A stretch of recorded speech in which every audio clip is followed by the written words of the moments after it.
ਅੱਖਾਂ ਤੇ ਮੰਨਾ ਮੈਂ ਪੰਜਾਬੀ ਦਾ ਪੀਰ ਤੈਨੂੰ ਦਿੱਤੀ ਜ਼ਿੰਦ ਤੂੰ ਹੀਰ ਸਲੇਟੜੀ ਨੂੰ ਤੇ ਦੇ ਗਈ ਸਦਾ ਦੀ ਜ਼ਿੰਦਗੀ ਹੀਰ ਤੈਨੂੰ। ਪੰਜਾਬੀ ਭਾਸ਼ਾ ਚੇਤਨਾ ਬੋਰਡ ਵੱਲੋਂ ਮੈਂ ਜਾਣੀ ਕਿ ਪ੍ਰਭਜੋਤ ਵੜੈਚ ਤੇ ਮੇਰੇ ਨਾਲ ਸਰਦਾਰ ਹਰਮੀਤ ਸਿੰਘ ਜੀ ਪਕਨਾ ਸਾਡੇ ਦੋਨਾਂ ਵੱਲੋਂ ਵਾਹਿਗੁਰੂ ਜੀ ਕਾ ਖਾਲਸਾ ਵਾਹਿਗੁਰੂ ਜੀ ਕੀ ਫਤਿਹ। ਪਕਨਾ ਸਾਹਿਬ ਕੀ ਹਾਲ ਚਾਲ ਹੈ? ਚੜ੍ਹਦੀ ਕਲਾ ਜੀ, ਚੜ੍ਹਦੀ ਗੁੱਡ ਗੁੱਡ ਗੁੱਡ। ਕਿਵੇਂ ਵੈਦਰ? ਅੱਜ ਤਾਂ ਠੀਕ ਹੈ, ਕੁਛ ਨਾ ਇੰਡੀਆ ਦੇ ਵਿੱਚ ਵੀ ਧੁੱਪ ਚੜੀ ਹੈ ਸਵੇਰੇ ਹਾਂਜੀ ਗਿਆ ਕਾਫੀ 4-5 ਦਿਨ ਤਾਂ ਬਰਫ਼ ਵਗੈਰਾ ਨਹੀਂ। ਅੱਛਾ, ਹੋਰ ਸਿਹਤਾਂ ਠੀਕ ਨੇ? ਚੜ੍ਹਦੀ ਕਲਾ ਜੀ। Good good good. ਓਕੇ, ਤੇ ਅੱਜ ਆਪਾਂ ਸਭ ਤੋਂ ਪਹਿਲਾਂ ਜਿਹੜੀ ਗੱਲਬਾਤ ਕਰਨੀ ਆ, ਆਪਾਂ ਜਿਵੇਂ ਸਾਰਿਆਂ ਨੂੰ ਪਤਾ ਹੈ ਕਿ ਸੈਂਸਸ ਹੋ ਰਹੇ ਨੇ, ਮਰਦਮਸ਼ੁਮਾਰੀ ਹੋ ਰਹੀ ਹੈ ਮਾਰਚ 2021 ਦੇ ਵਿੱਚ, ਇਸ ਸਾਲ ਦੇ ਵਿੱਚ, ਤੇ ਆਪਾਂ ਉਸ ਦੇ ਬਾਰੇ ਹੀ ਜੋ ਗੱਲਬਾਤ ਕਰਨੀ ਹੈ, ਜਿਹੜਾ ਅਸੀਂ ਕੈਂਪੇਨ ਚਲਾਇਆ ਹੈਗਾ ਤੇ ਉਹਦੇ ਬਾਰੇ ਅਸੀਂ ਚਾਹੁੰਦੇ ਹਾਂ ਕਿ ਭਰਪੂਰ ਜਾਣਕਾਰੀ ਜਿਹੜੀ ਆ ਉਹ ਸਾਡੇ ਪੰਜਾਬੀਆਂ ਤੱਕ, ਚਾਹੇ ਉਹ ਲਹਿੰਦੇ ਪੰਜਾਬ ਦੇ ਨੇ ਤੇ ਚਾਹੇ ਉਹ ਚੜ੍ਹਦੇ ਪੰਜਾਬ ਦੇ ਨੇ, ਜਿਹੜੇ ਵੀ ਘਰ ਦੇ ਵਿੱਚ ਪੰਜਾਬੀ ਬੋਲਦੇ ਨੇ ਜਾਂ ਪੰਜਾਬੀ ਸੰਗੀਤ ਵੀ ਸੁਣਦੇ ਨੇ, ਉਹਨਾਂ ਸਾਰਿਆਂ ਨੂੰ ਜਿਹੜੀ ਇਹ ਪੰਜਾਬੀ ਦੀ ਜਿਹੜੀ ਜਾਣਕਾਰੀ ਹੈ ਸੈਂਸਸ ਬਾਰੇ ਹੋਣੀ ਬਹੁਤ ਜ਼ਰੂਰੀ ਹੈ ਕਿ ਇਹ ਸੈਂਸਸ ਜਿਹੜੇ ਨੇ ਸਾਡੇ ਵਾਸਤੇ ਕਿਉਂ ਇੰਨੇ ਜ਼ਰੂਰੀ ਨੇ। ਤੇ ਇਸ ਦੇ ਲਈ ਆਪਾਂ ਗੱਲਬਾਤ ਕਰਾਂਗੇ ਸਭ ਤੋਂ ਪਹਿਲਾਂ ਹਰਮੀਤ ਸਿੰਘ ਪਕਨਾ ਜੀ ਦੇ ਨਾਲ। ਤੇ ਸਰ, ਕਿਵੇਂ ਆ ਗਏ ਨੇ ਫਾਰਮ ਜਿਹੜੇ ਆਪਾਂ ਪਿਛਲੀ ਵਾਰੀ ਗੱਲ ਕੀਤੀ ਸੀਗੀ, ਤੇ ਸੈਂਸਸ ਦੇ ਫਾਰਮ ਜਿਹੜੇ ਨੇ ਉਹ ਆ ਚੁੱਕੇ ਨੇ? ਜੀ, ਮੈਂ ਸਭ ਤੋਂ ਪਹਿਲਾਂ ਧੰਨਵਾਦ ਕਰਨਾ ਚਾਹੂੰਗਾ KTV ਦਾ, ਸਮੁੱਚੀ ਟੀਮ ਦਾ, ਜਿਨ੍ਹਾਂ ਨੇ ਮੌਕਾ ਦਿੱਤਾ। ਉਹ ਸਾਨੂੰ ਸ਼ੁੱਕਰਵਾਰ ਦਾ 1 ਘੰਟੇ ਦਾ ਸਲੋਟ ਦਿੱਤਾ ਵਾ ਔਰ ਇਹਨਾਂ ਨੇ ਕਿਹਾ ਵਾ ਕਿ ਤੁਸੀਂ ਜਿਹੜਾ ਵਾ ਪੰਜਾਬੀ ਬੋਲੀ ਨੂੰ ਡੈਡੀਕੇਸ਼ਨ ਪ੍ਰੋਗਰਾਮ ਜਿਹੜੇ ਆ ਉਹ ਕਰੋ। ਇਹਨਾਂ ਦਾ ਬਹੁਤ ਬਹੁਤ ਮਿਹਰਬਾਨੀ। ਤੇ ਤਦੇ ਕਰਕੇ ਆਪਾਂ ਨਾਮ ਵੀ ਜਿਹੜਾ ਰੱਖਿਆ ਉਹ ਵੀ ਹੈਗਾ ਪੰਜਾਬੀ ਜ਼ੁਬਾਨੇ ਮਰਦਮਸ਼ੁਮਾਰੀ 2021। ਹਾਂਜੀ, ਤੇ ਆਪਾਂ ਸਾਰੇ ਜਾਣਦੇ ਹਾਂ ਕਿ 21 ਮਾਰਚ 2021 ਦਾ ਦਿਨ ਜਿਹੜਾ ਐਤਵਾਰ ਦਾ ਵਾ ਉਹ ਸੈਂਸਸ ਡੇ ਨਿਯਤ ਕੀਤਾ ਗਿਆ ਵਾ। ਤੇ ਹੁਣ ਇੰਤਜ਼ਾਰ ਦੀਆਂ ਘੜੀਆਂ ਤਕਰੀਬਨ ਖਤਮ ਹੋ ਗਈਆਂ ਵਾ, ਕਿਉਂਕਿ ਜਿਹੜਾ ਫਾਰਮ ਆ, ਹਾਂਜੀ, ਜਿਹੜਾ ਕੁਐਸਚਨ ਆ ਉਹ ਉਹਨਾਂ ਨੇ ਵੈਬਸਾਈਟ ਤੇ ਪਾ ਦਿੱਤਾ ਵਾ ਤਾਂ ਕਿ ਸਾਰੇ ਲੋਕੀ ਉਹਨੂੰ ਪੜ੍ਹ ਲੈਣ। ਤੇ ਵੈਬਸਾਈਟ ਦਾ ਐਡਰੈਸ ਆ ons.gov.uk। ਇੱਕ ਵਾਰੀ ਦੁਬਾਰਾ ਰਿਪੀਟ ਕਰ ਦਿਓ। ਹਾਂਜੀ, ons.gov.uk। ਰਾਈਟ, ਹਾਂਜੀ, ਓਕੇ ਜੀ। ਲਓ ਜੀ, ਤੇ ਇਹ ਹੈਗਾ ਆ ਤੁਹਾਡਾ ਜਿਹੜਾ ਐਡਰੈਸ ਹੈਗਾ ਆ, ਜਿਵੇਂ ਪਕਨਾ ਸਾਹਿਬ ਨੇ ਦੱਸਿਆ ਕਿ ons.gov.uk ਤੇ ਜਾ ਕੇ ਤੁਸੀਂ ਇਸ ਦੇ ਬਾਰੇ ਦੇ ਵਿੱਚ ਜਿਹੜਾ ਆ ਉਹ ਜਾਣਕਾਰੀ ਜਿਹੜੀ ਆ ਉਹ ਲੈ ਸਕਦੇ, ਪੜ੍ਹ ਸਕਦੇ ਆ ਫਾਰਮ ਨੂੰ। ਜੀ, ਉਹ ਵੈਬਸਾਈਟ ਦੇ ਉੱਤੇ ਉਹਨਾਂ ਨੇ 3 ਕਿਸਮ ਦੇ ਫਾਰਮ ਆ ਜਿਹੜੇ ਪਾਏ ਆ, ਠੀਕ ਹੈ, ਜਿਹੜੇ ਆਪਾਂ ਭਰਨੇ ਆ ਸਾਰਿਆਂ ਨੇ। ਉਹਦੇ ਵਿੱਚੋਂ 3 ਹਿੱਸਿਆਂ ਦੇ ਵਿੱਚ ਇਸ ਕਰਕੇ ਵੰਡਿਆ ਕਿ ਇੱਕ ਫਾਰਮ ਆ ਜਿਹੜਾ ਹਾਊਸ ਹੋਲਡ ਵਾਸਤੇ ਆ, ਅੱਛਾ ਜੀ, ਦੂਸਰਾ ਜਿਹੜਾ ਵਾ ਇੰਡੀਵਿਜੂਅਲ ਕਰਕੇ ਜਿਹੜੇ ਇਕੱਲੇ ਘਰਾਂ 'ਚ ਰਹਿੰਦੇ ਆ, ਤੇ ਤੀਸਰਾ ਵਾ ਜਿਸ ਤਰ੍ਹਾਂ ਯੂਨੀਵਰਸਿਟੀਆਂ ਦੇ ਵਿੱਚ ਹੋਸਟਲ 'ਚ ਲੋਕ ਇਕੱਠੇ ਰਹਿੰਦੇ ਆ ਜਾਂ ਕੇਅਰ ਹੋਮਾਂ 'ਚ ਰਹਿੰਦੇ ਆ। ਹਾਂਜੀ, ਓਕੇ, ਠੀਕ ਹੈ। ਤੇ ਜਿਹੜਾ ਹਾਊਸ ਹੋਲਡ ਵਾਲਾ ਫਾਰਮ ਹੈ, ਤਿੰਨੇ ਮੇਰੇ ਕੋਲ ਇਸ ਵੇਲੇ ਇੱਥੇ ਪਏ ਆ। ਰਾਈਟ, ਹਾਂਜੀ, ਮੈਂ ਪ੍ਰਿੰਟ ਕਰਕੇ ਲੈ ਕੇ ਆਇਆ। ਇਹ ਹਾਊਸ ਹੋਲਡ ਵਾਲਾ ਫਾਰਮ ਹੈ, ਇਹ ਇੰਡੀਵਿਜੂਅਲ ਵਾਲਾ ਵਾ, ਤੇ ਇਹ ਸਾਂਝਾ ਜਿਹੜਾ ਫਾਰਮ ਹੈ ਕਮਿਊਨਲ। ਓਕੇ, ਤੇ ਇਹ ਜਿਹੜੇ ਫਾਰਮ ਨੇ ਇਹ ਇਕੱਲੇ ਜਿਹੜੇ ਮਤਲਬ ਕਿ ਜਿਹਨੂੰ ਚਾਹੀਦਾ ਆ ਉਹ ਫਾਰਮ ਜਿਹੜਾ ਆ ਉਹ ਲੈ ਸਕਦਾ ਹੈ? ਹਾਂਜੀ, ਨਹੀਂ, ਇਹ ਫਾਰਮ ਜਿਹੜੇ ਵੈਬਸਾਈਟ ਤੇ ਉਹਨਾਂ ਨੇ ਜਾਣਕਾਰੀ ਵਾਸਤੇ ਪਾਏ ਆ, ਠੀਕ ਹੈ, ਲੇਕਿਨ ਮਾਰਚ ਦੇ ਪਹਿਲੇ ਹਫਤੇ ਜਿਹੜੀਆਂ ਚਿੱਠੀਆਂ ਘਰਾਂ 'ਚ ਆਉਣੀਆਂ, ਫਾਰਮ ਨਹੀਂ ਆਉਣੇ। ਠੀਕ ਹੈ, ਚਿੱਠੀਆਂ ਆਉਣਗੀਆਂ, ਉਹਦੇ ਉੱਤੇ ਵੈਬਸਾਈਟ ਦਾ ਐਡਰੈਸ ਲਿਖਿਆ ਹੋਣਾ, ਸਾਰੀ ਇਨਫੋਰਮੇਸ਼ਨ ਦਿੱਤੀ ਹੋਣੀ, ਨਾਲ ਇੱਕ ਕੋਡ ਦਿੱਤਾ ਹੋਣਾ ਵਾ। ਠੀਕ ਹੈ, ਉਹ ਕੋਡ ਲੈ ਕੇ ਤੇ ਵੈਬਸਾਈਟ ਦੇ ਉੱਤੇ ਜਾਣਾ ਵਾ, ਤੇ ਉਹ ਵੈਬਸਾਈਟ ਦੇ ਉੱਤੇ ਕੋਡ ਜਦੋਂ ਪਾਵਾਂਗੇ ਤੇ ਉਹ ਫਾਰਮ ਜਿਹੜਾ ਆਪਣਾ ਫਾਰਮ ਹੋਣਾ ਉਹ ਖੁੱਲ ਜਾਣਾ। ਹੁਣ ਯੂਕੇ ਦੇ ਵਿੱਚ ਤੇ ਮਰਦਮਸ਼ੁਮਾਰੀ ਨਹੀਂ ਹੋ ਰਹੀ, ਸਿਰਫ ਇੰਗਲੈਂਡ ਤੇ ਵੇਲਜ਼ ਦੇ ਵਿੱਚ ਹੋ ਰਹੀ ਆ। ਠੀਕ ਹੈ ਜੀ, ਤੇ ਅਗਲੇ ਸਾਲ ਹੋਣੀ ਆ ਸਕਾਟਲੈਂਡ ਦੇ ਵਿੱਚ ਤੇ ਨਾਰਦਰਨ ਆਇਰਲੈਂਡ ਦੇ ਵਿੱਚ। ਰਾਈਟ, ਤੇ ਜਿਹੜੀ ਇੰਗਲੈਂਡ ਤੇ ਵੇਲਜ਼ ਦੇ ਵਿੱਚ ਟੋਟਲ ਘਰ ਤਕਰੀਬਨ 25 ਮਿਲੀਅਨ ਆ, 2.5 ਕਰੋੜ ਆ। ਠੀਕ ਹੈ, ਹੁਣ 2.5 ਕਰੋੜ ਚਿੱਠੀਆਂ ਜਿਹੜੀਆਂ ਵਾ ਉਹ ਮਾਰਚ ਦੇ ਪਹਿਲੇ ਹਫਤੇ ਜਾਣੀਆਂ ਸ਼ੁਰੂ ਹੋ ਜਾਣੀਆਂ। ਠੀਕ ਹੈ, ਸਾਰਿਆਂ ਦੇ ਘਰਾਂ 'ਚ, ਔਰ 2.5 ਕਰੋੜ ਘਰਾਂ ਦਾ ਕੋਡ ਅਲੱਗ-ਅਲੱਗ ਆ, ਹਰ ਇੱਕ ਘਰ ਦਾ ਅੱਡ ਕੋਡ ਆ। ਓਕੇ, ਅੱਛਾ, ਠੀਕ ਹੈ, ਹਾਂਜੀ, ਠੀਕ ਹੈ ਜੀ। ਤੇ ਐਰਕੀ ਸਾਰਾ ਸੈਂਸਸ ਜਿਹੜਾ ਵਾ ਉਹ ਆਨਲਾਈਨ ਹੀ ਹੋਣਾ ਵਾ, ਤੇ ਜਦੋਂ ਚਿੱਠੀ ਆਉਣੀ ਆ ਤਾਂ ਸਮਝੋ ਤੁਹਾਡਾ ਕੋਡ ਆ, ਕਿਸੇ ਨੂੰ ਦੱਸਣਾ ਨਹੀਂ, ਖੁਦ ਜਾਓ ਵੈਬਸਾਈਟ ਤੇ ਕਲਿੱਕ ਕਰੋ ਤੇ ਕੋਡ ਪਾਓ ਤੇ ਫਾਰਮ ਭਰਨਾ ਸ਼ੁਰੂ ਕਰ ਦਿਓ। ਰਾਈਟ, ਜਿਸ ਤਰ੍ਹਾਂ ਆਪਾਂ ਨੈਸ਼ਨੈਲਿਟੀ ਦਾ ਫਾਰਮ ਭਰਦੇ ਹਾਂ ਜੀ। ਠੀਕ ਹੈ, ਹਾਂਜੀ। ਤੇ ਜਿਹੜਾ ਹਾਊਸ ਹੋਲਡ ਵਾਲਾ ਫਾਰਮ ਹੈ ਇਹਦੇ 32 ਪੇਜ ਆ। ਪਹਿਲੇ 2 ਪੇਜ ਜਿਹੜੇ ਆ ਉਹ ਇੰਟਰੋਡਕਸ਼ਨ ਵਾਸਤੇ ਆ, ਜਾਣਕਾਰੀ ਦਿੱਤੀ ਆ ਬੇਸਿਕ। ਉਸ ਤੋਂ ਬਾਅਦ 4 ਜਿਹੜੇ ਪੇਜ ਆ ਉਹ ਆ ਜਿਹੜੇ ਸਾਂਝੇ ਪਰਿਵਾਰ ਵਾਸਤੇ ਭਰਨੇ ਆ, ਸਾਰਿਆਂ ਦੇ ਸਾਂਝੇ। ਠੀਕ ਹੈ। ਸਵਾਲ ਉਹਨਾਂ ਨੇ ਪੁੱਛਿਆ। ਉਸ ਤੋਂ ਬਾਅਦ 5 ਜਿਹੜੇ ਪੇਜ ਆ ਉਹ ਆ ਕਿ ਇੰਡੀਵਿਜੂਅਲ ਦੀ ਜਾਣਕਾਰੀ, ਮਤਲਬ। ਤੇ ਇੱਕ ਲਾਸਟ ਦਾ ਪੇਜ ਜਿਹੜਾ ਵਾ ਉਹ ਆ ਵਿਜ਼ਟਰ ਦਾ। ਓਕੇ, ਅੱਛਾ। ਇਹ ਟੋਟਲ 32 ਪੇਜ ਇਦਾਂ ਬਣਦੇ ਆ। ਹਾਂਜੀ, ਜਿਵੇਂ ਮੇਰੇ ਡੈਡੀ ਆਏ ਹੋਏ ਆ ਤੇ ਉਹ ਵੀ ਉਹਨਾਂ ਬਾਰੇ ਜਾਣਕਾਰੀ ਜਿਹੜੀ ਆ ਉਹਨਾਂ ਨੂੰ, ਜੇ ਤੇ ਉਹਨਾਂ ਨੂੰ 3 ਮਹੀਨੇ ਤੋਂ ਘੱਟ ਆ ਫਿਰ ਉਹ ਵਿਜ਼ਟਰ ਚ ਆਉਣਗੇ। ਠੀਕ ਹੈ। ਤੇ ਜੇ 3 ਮਹੀਨਿਆਂ ਤੋਂ ਵੱਧ ਆ ਫਿਰ ਉਹ ਵਿਜ਼ਟਰ ਚ ਨਹੀਂ ਆਉਣਗੇ। ਓਕੇ। ਤੇ ਇਹਦੇ ਉੱਤੇ ਫੋਨ ਨੰਬਰ ਵੀ ਦਿੱਤਾ ਵਾ, ਫੋਨ ਕਰਕੇ ਵੀ ਕੋਈ ਵੀ ਉਹਨਾਂ ਕੋਲੋਂ ਜਾਣਕਾਰੀ ਲੈ ਸਕਦਾ ਵਾ। ਠੀਕ ਹੈ। ਤੇ ਹੁਣ 70 ਮਿਲੀਅਨ ਲੋਕ ਆ ਤਕਰੀਬਨ ਯੂਕੇ ਦੇ ਵਿੱਚ ਇਸ ਵੇਲੇ। ਹਾਂਜੀ। ਤੇ 70 ਮਿਲੀਅਨ ਜਿਹੜੇ ਆ ਹੁਣ ਮਾਰਚ ਦੇ ਵਿੱਚ ਜਦੋਂ ਕਰਨਗੇ ਫਾਰਮ ਆਨਲਾਈਨ ਭਰਨਗੇ ਤੇ ਵੈਬਸਾਈਟ ਕ੍ਰੈਸ਼ ਵੀ ਹੋ ਸਕਦੀ ਆ। ਠੀਕ ਹੈ। ਲੇਕਿਨ ਉਹ ਬਹੁਤ ਸਿਆਣੇ ਆ, ਉਹਨਾਂ ਨੇ ਕਿੰਨੀ ਆਨਲਾਈਨ ਟ੍ਰੈਫਿਕ ਆਉਣੀ ਆ ਉਹਨੂੰ ਪੂਰਾ ਕੈਲਕੂਲੇਟ ਪਹਿਲਾਂ ਹੀ ਕੀਤਾ ਵਾ, ਔਰ ਪੂਰਾ ਚੰਗੇ ਤਰੀਕੇ ਨਾਲ ਉਹ ਮੈਨੇਜ ਕਰਨਗੇ। ਠੀਕ ਹੈ, ਠੀਕ ਹੈ, ਠੀਕ ਹੈ। ਤੇ ਫਿਰ ਜਿਹੜੇ ਇਹ ਫਾਰਮ ਨੇ ਉਹ ਸਾਰਿਆਂ ਨੂੰ ਪ੍ਰਿੰਟ ਕਰਨੇ ਕਿ ਉਹਨਾਂ ਦੇ ਉੱਤੇ ਹੀ ਉਹਨਾਂ ਦਾ ਜਿਹੜਾ ਸਿਸਟਮ ਹੁੰਦਾ ਹੈ ਕਿ ਕਲਿੱਕ ਕਰੋ ਤੇ ਭਰਨਾ ਸ਼ੁਰੂ ਕਰ ਦਿਓ? ਦੇਖੋ, ਇਹ ਆਨਲਾਈਨ ਹੀ ਹੋਣਾ। ਆਨਲਾਈਨ ਦਾ ਮਤਲਬ ਹੀ ਇਹੋ ਜਿਹਾ, ਹੁਣ ਪ੍ਰਿੰਟ ਕਰਕੇ 32 ਪੇਜਾਂ ਦਾ ਫਾਰਮ ਸਾਰੇ ਇੰਨੇ ਕਰੋੜਾਂ ਘਰਾਂ 'ਚ ਜਾਊਗਾ, ਭਰ ਕੇ ਪੋਸਟ ਤੇ ਕਿੰਨਾ ਬੋਝ ਪਊਗਾ, ਪੋਲਿਊਸ਼ਨ ਕਿੰਨਾ ਹੋਊਗਾ। ਇਹਨੂੰ ਸਾਰਿਆਂ ਨੂੰ ਖਤਮ ਕਰਕੇ ਉਹਨਾਂ ਨੇ ਆਨਲਾਈਨ ਹੀ ਸਾਰਾ ਸਾਰਾ ਕੁਝ, ਕੋਵਿਡ ਨੇ ਵੀ ਸਾਰਾ ਕੁਝ ਆਨਲਾਈਨ ਹੀ ਕਰ ਦਿੱਤਾ ਨਾ। ਬਿਲਕੁਲ ਬਿਲਕੁਲ। ਤੇ ਆਨਲਾਈਨ ਹੀ ਸਾਰਾ ਕੁਝ ਹੋਣਾ ਵਾ। ਤੇ ਜੇ ਕਿਸੇ ਨੂੰ ਕੋਈ ਪ੍ਰੋਬਲਮ ਆ ਰਹੀ ਆ ਤੇ ਕੋਈ ਫੋਨ ਕਰਕੇ ਜਿਹੜਾ ਵਾ ਪ੍ਰਿੰਟ ਵਾਲਾ ਫਾਰਮ ਵੀ ਮੰਗਵਾ ਸਕਦਾ ਵਾ। ਤੇ ਜਿਹੜਾ ਇੰਡੀਵਿਜੂਅਲ ਵਾਲਾ ਫਾਰਮ ਹੈ ਉਹਦੇ 8 ਪੇਜ ਆ, ਉਹਦੇ ਵੀ 2 ਜਿਹੜੇ ਪਹਿਲੇ ਪੇਜ ਆ ਉਹਦੀ ਜਾਣਕਾਰੀ ਦਿੱਤੀ ਗਈ ਆ, ਤੇ ਬਾਕੀ ਪੇਜ ਜਿਹੜੇ ਆ ਉਹਦੇ ਵਿੱਚ ਇੰਡੀਵਿਜੂਅਲ ਦੀ ਜਾਣਕਾਰੀ। ਜਿਹੜਾ ਤੀਸਰਾ ਫਾਰਮ ਹੈ ਉਹਦੇ ਵਿੱਚ ਸਿਰਫ ਜਿਹੜਾ ਮੁਖੀ ਆ, ਯੂਨੀਵਰਸਿਟੀ ਦਾ ਇੰਚਾਰਜ ਆ ਜਾਂ ਕੇਅਰ ਹੋਮ ਦਾ ਇੰਚਾਰਜ, ਉਹਨੇ ਉਹ ਫਾਰਮ ਭਰ ਕੇ ਭੇਜਣਾ ਵਾ। ਫਿਰ ਕਿੰਨੇ ਇੰਡੀਵਿਜੂਅਲ ਆ, ਕਿੰਨੇ ਇੱਥੇ ਰਹਿੰਦੇ, ਉਹਨਾਂ ਸਾਰਿਆਂ ਨੂੰ ਫਿਰ ਵੱਖਰੇ ਵੱਖਰੇ ਫਾਰਮ ਜਿਹੜੇ ਉਹਨਾਂ ਨੇ ਵੱਖਰੇ ਕੋਡ ਜਿਹੜੇ ਉਹਨਾਂ ਨੇ ਉਹ ਭੇਜਣੇ ਆ।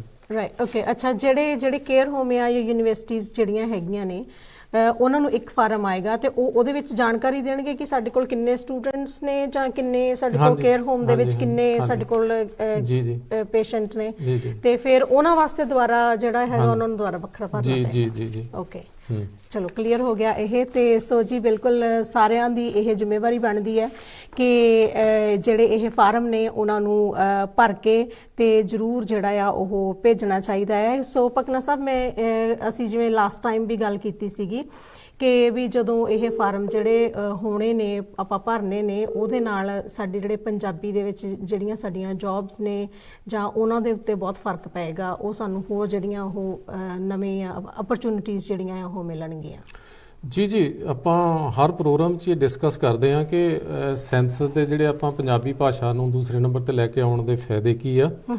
ਤੇ ਬਾਰ-ਬਾਰ ਆਪਾਂ ਹਰ ਪ੍ਰੋਗਰਾਮ 'ਚ ਆਪਾਂ ਨੂੰ ਦੱਸਣਾ ਹੀ ਪੈਂਦਾ ਵਾ ਕਿ 2001 ਦੇ ਵਿੱਚ ਪੰਜਾਬੀ ਭਾਸ਼ਾ ਜਿਹੜੀ ਦੂਸਰੇ ਨੰਬਰ ਤੇ ਹੁੰਦੀ ਸੀਗੀ, ਫਿਰ 2011 'ਚ ਤੀਸਰੇ ਨੰਬਰ ਤੇ ਚਲੇਗੀ, ਤੇ ਹੁਣ ਆਪਾਂ 2021 ਦੇ ਵਿੱਚ ਜਿਹੜੀ ਆ ਉਹ ਫਿਰ ਦੂਸਰੇ ਨੰਬਰ ਤੇ ਲੈ ਕੇ ਆਉਣੀ ਆ। ਹਾਂਜੀ, ਰਾਈਟ, ਓਕੇ। ਸੋ ਜੀ ਬਿਲਕੁਲ, ਜੇ ਤੁਸੀਂ ਕਹਿੰਦੇ ਹੋ ਕਿ ਤੁਸੀਂ ਪੰਜਾਬੀ ਹੋ ਤੇ ਹੁਣ ਤੁਹਾਨੂੰ ਆਪਣੀ ਪੰਜਾਬੀ ਨੂੰ ਦਿਖਾਉਣ ਦਾ ਮੌਕਾ ਜਿਹੜਾ ਆ ਉਹ ਸੁਨਹਿਰੀ ਮੌਕਾ ਹੈ। ਸੋ ਜ਼ਰੂਰ ਤੁਸੀਂ ਪੰਜਾਬੀ ਦੇ ਕਹਿੰਦੇ ਹੁੰਦੇ ਆ ਬੀਬੇ ਪੁੱਤ ਬਣ ਕੇ ਸਾਹਮਣੇ ਆਉਣਾ ਜਿਹੜਾ ਆ ਉਹ ਜ਼ਰੂਰ ਚਾਹੀਦਾ ਆ।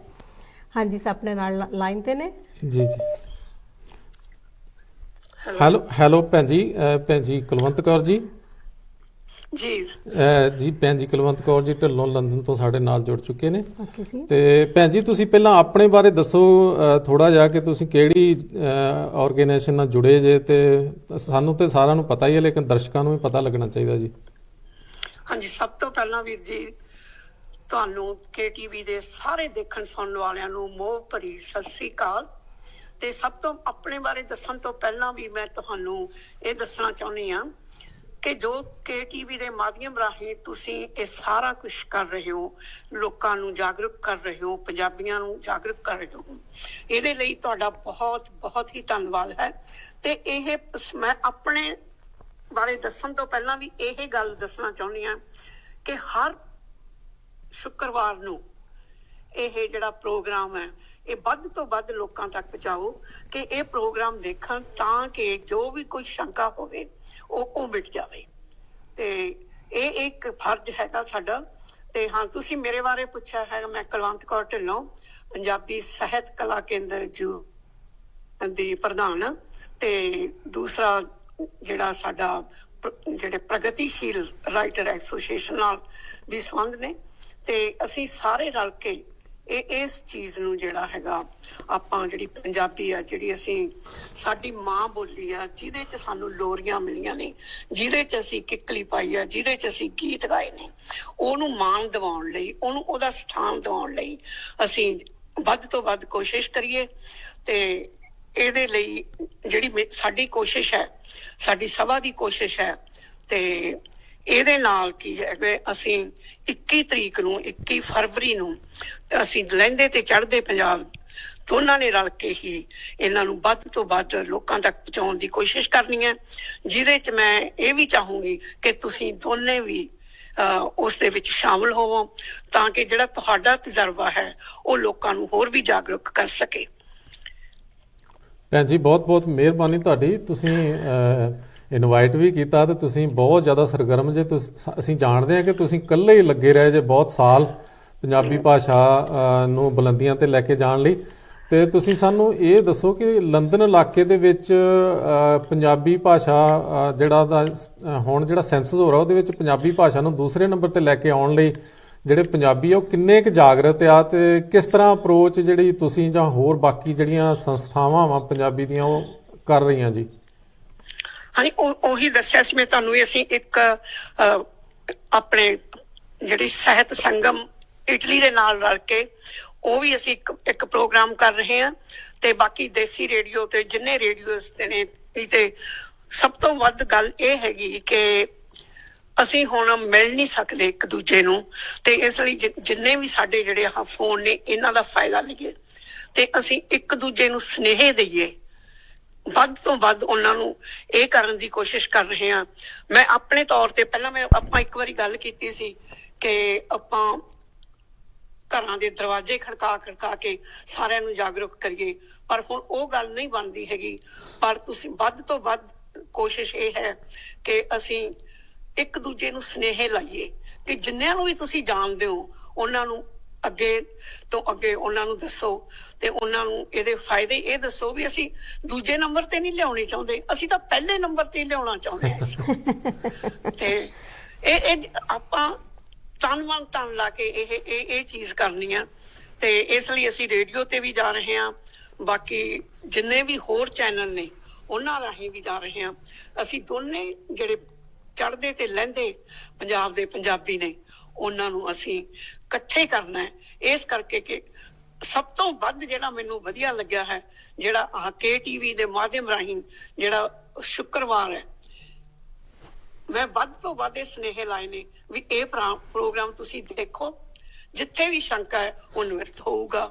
ਤੇ ਮੈਨੂੰ ਉਮੀਦ ਹੈ ਕਿ ਆਪਣੀ ਜਿਹੜੀ ਇਹ ਕੋਸ਼ਿਸ਼ ਹੈ ਸਾਰੇ ਰਲ ਕੇ ਕਰ ਰਹੇ ਹਾਂ, ਭੈਣ ਜੀ ਇਹ ਜ਼ਰੂਰ ਹੀ ਸਫਲ ਹੋਊਗੀ। ਜੀ ਭੈਣ ਜੀ, UK ਦੀ ਬਹੁਤ ਵੱਡੀ ਇੱਕ ਆਪਣੀ ਧਾਰਮਿਕ ਸੰਸਥਾ ਜਿਹਦੇ ਤੇ ਸਾਨੂੰ ਬੜਾ ਮਾਣ ਹੈ, ਸਿੰਘ ਸਭਾ ਗੁਰਦੁਆਰਾ ਸੌਥਾਲ ਵਾਲਾ, ਉਹਨਾਂ ਵੱਲੋਂ ਜਾਂ ਹੋਰ ਬਾਕੀ ਜਿਹੜੇ ਗੁਰਦੁਆਰਾ ਸਾਹਿਬਾਨ ਆ ਉਹਨਾਂ ਵੱਲੋਂ ਕਿਸ ਤਰੀਕੇ ਦਾ ਸਹਿਯੋਗ ਦਿੱਤਾ ਜਾ ਰਿਹਾ? ਉਹ ਕੋਈ ਯਤਨ ਕਰ ਰਿਹਾ ਪੰਜਾਬੀਆਂ ਨੂੰ ਜਾਗਰਤ ਕਰਨ ਲਈ ਕਿ ਜਿਹੜਾ ਹੁਣ ਸੈਂਸਸ ਹੋ ਰਿਹਾ ਉਹਦੇ ਵਿੱਚ 18 ਨੰਬਰ ਖਾਨਾ ਜਿਹੜਾ ਹੋਣਾ ਉਹਦੇ ਵਿੱਚ ਪੰਜਾਬੀ ਲਿਖੋ? ਤੁਸੀਂ ਮੇਰੇ ਦਿਲ ਦੀ ਗੱਲ ਬੁੱਝ ਲਈ ਹੈ। ਹਾਂਜੀ।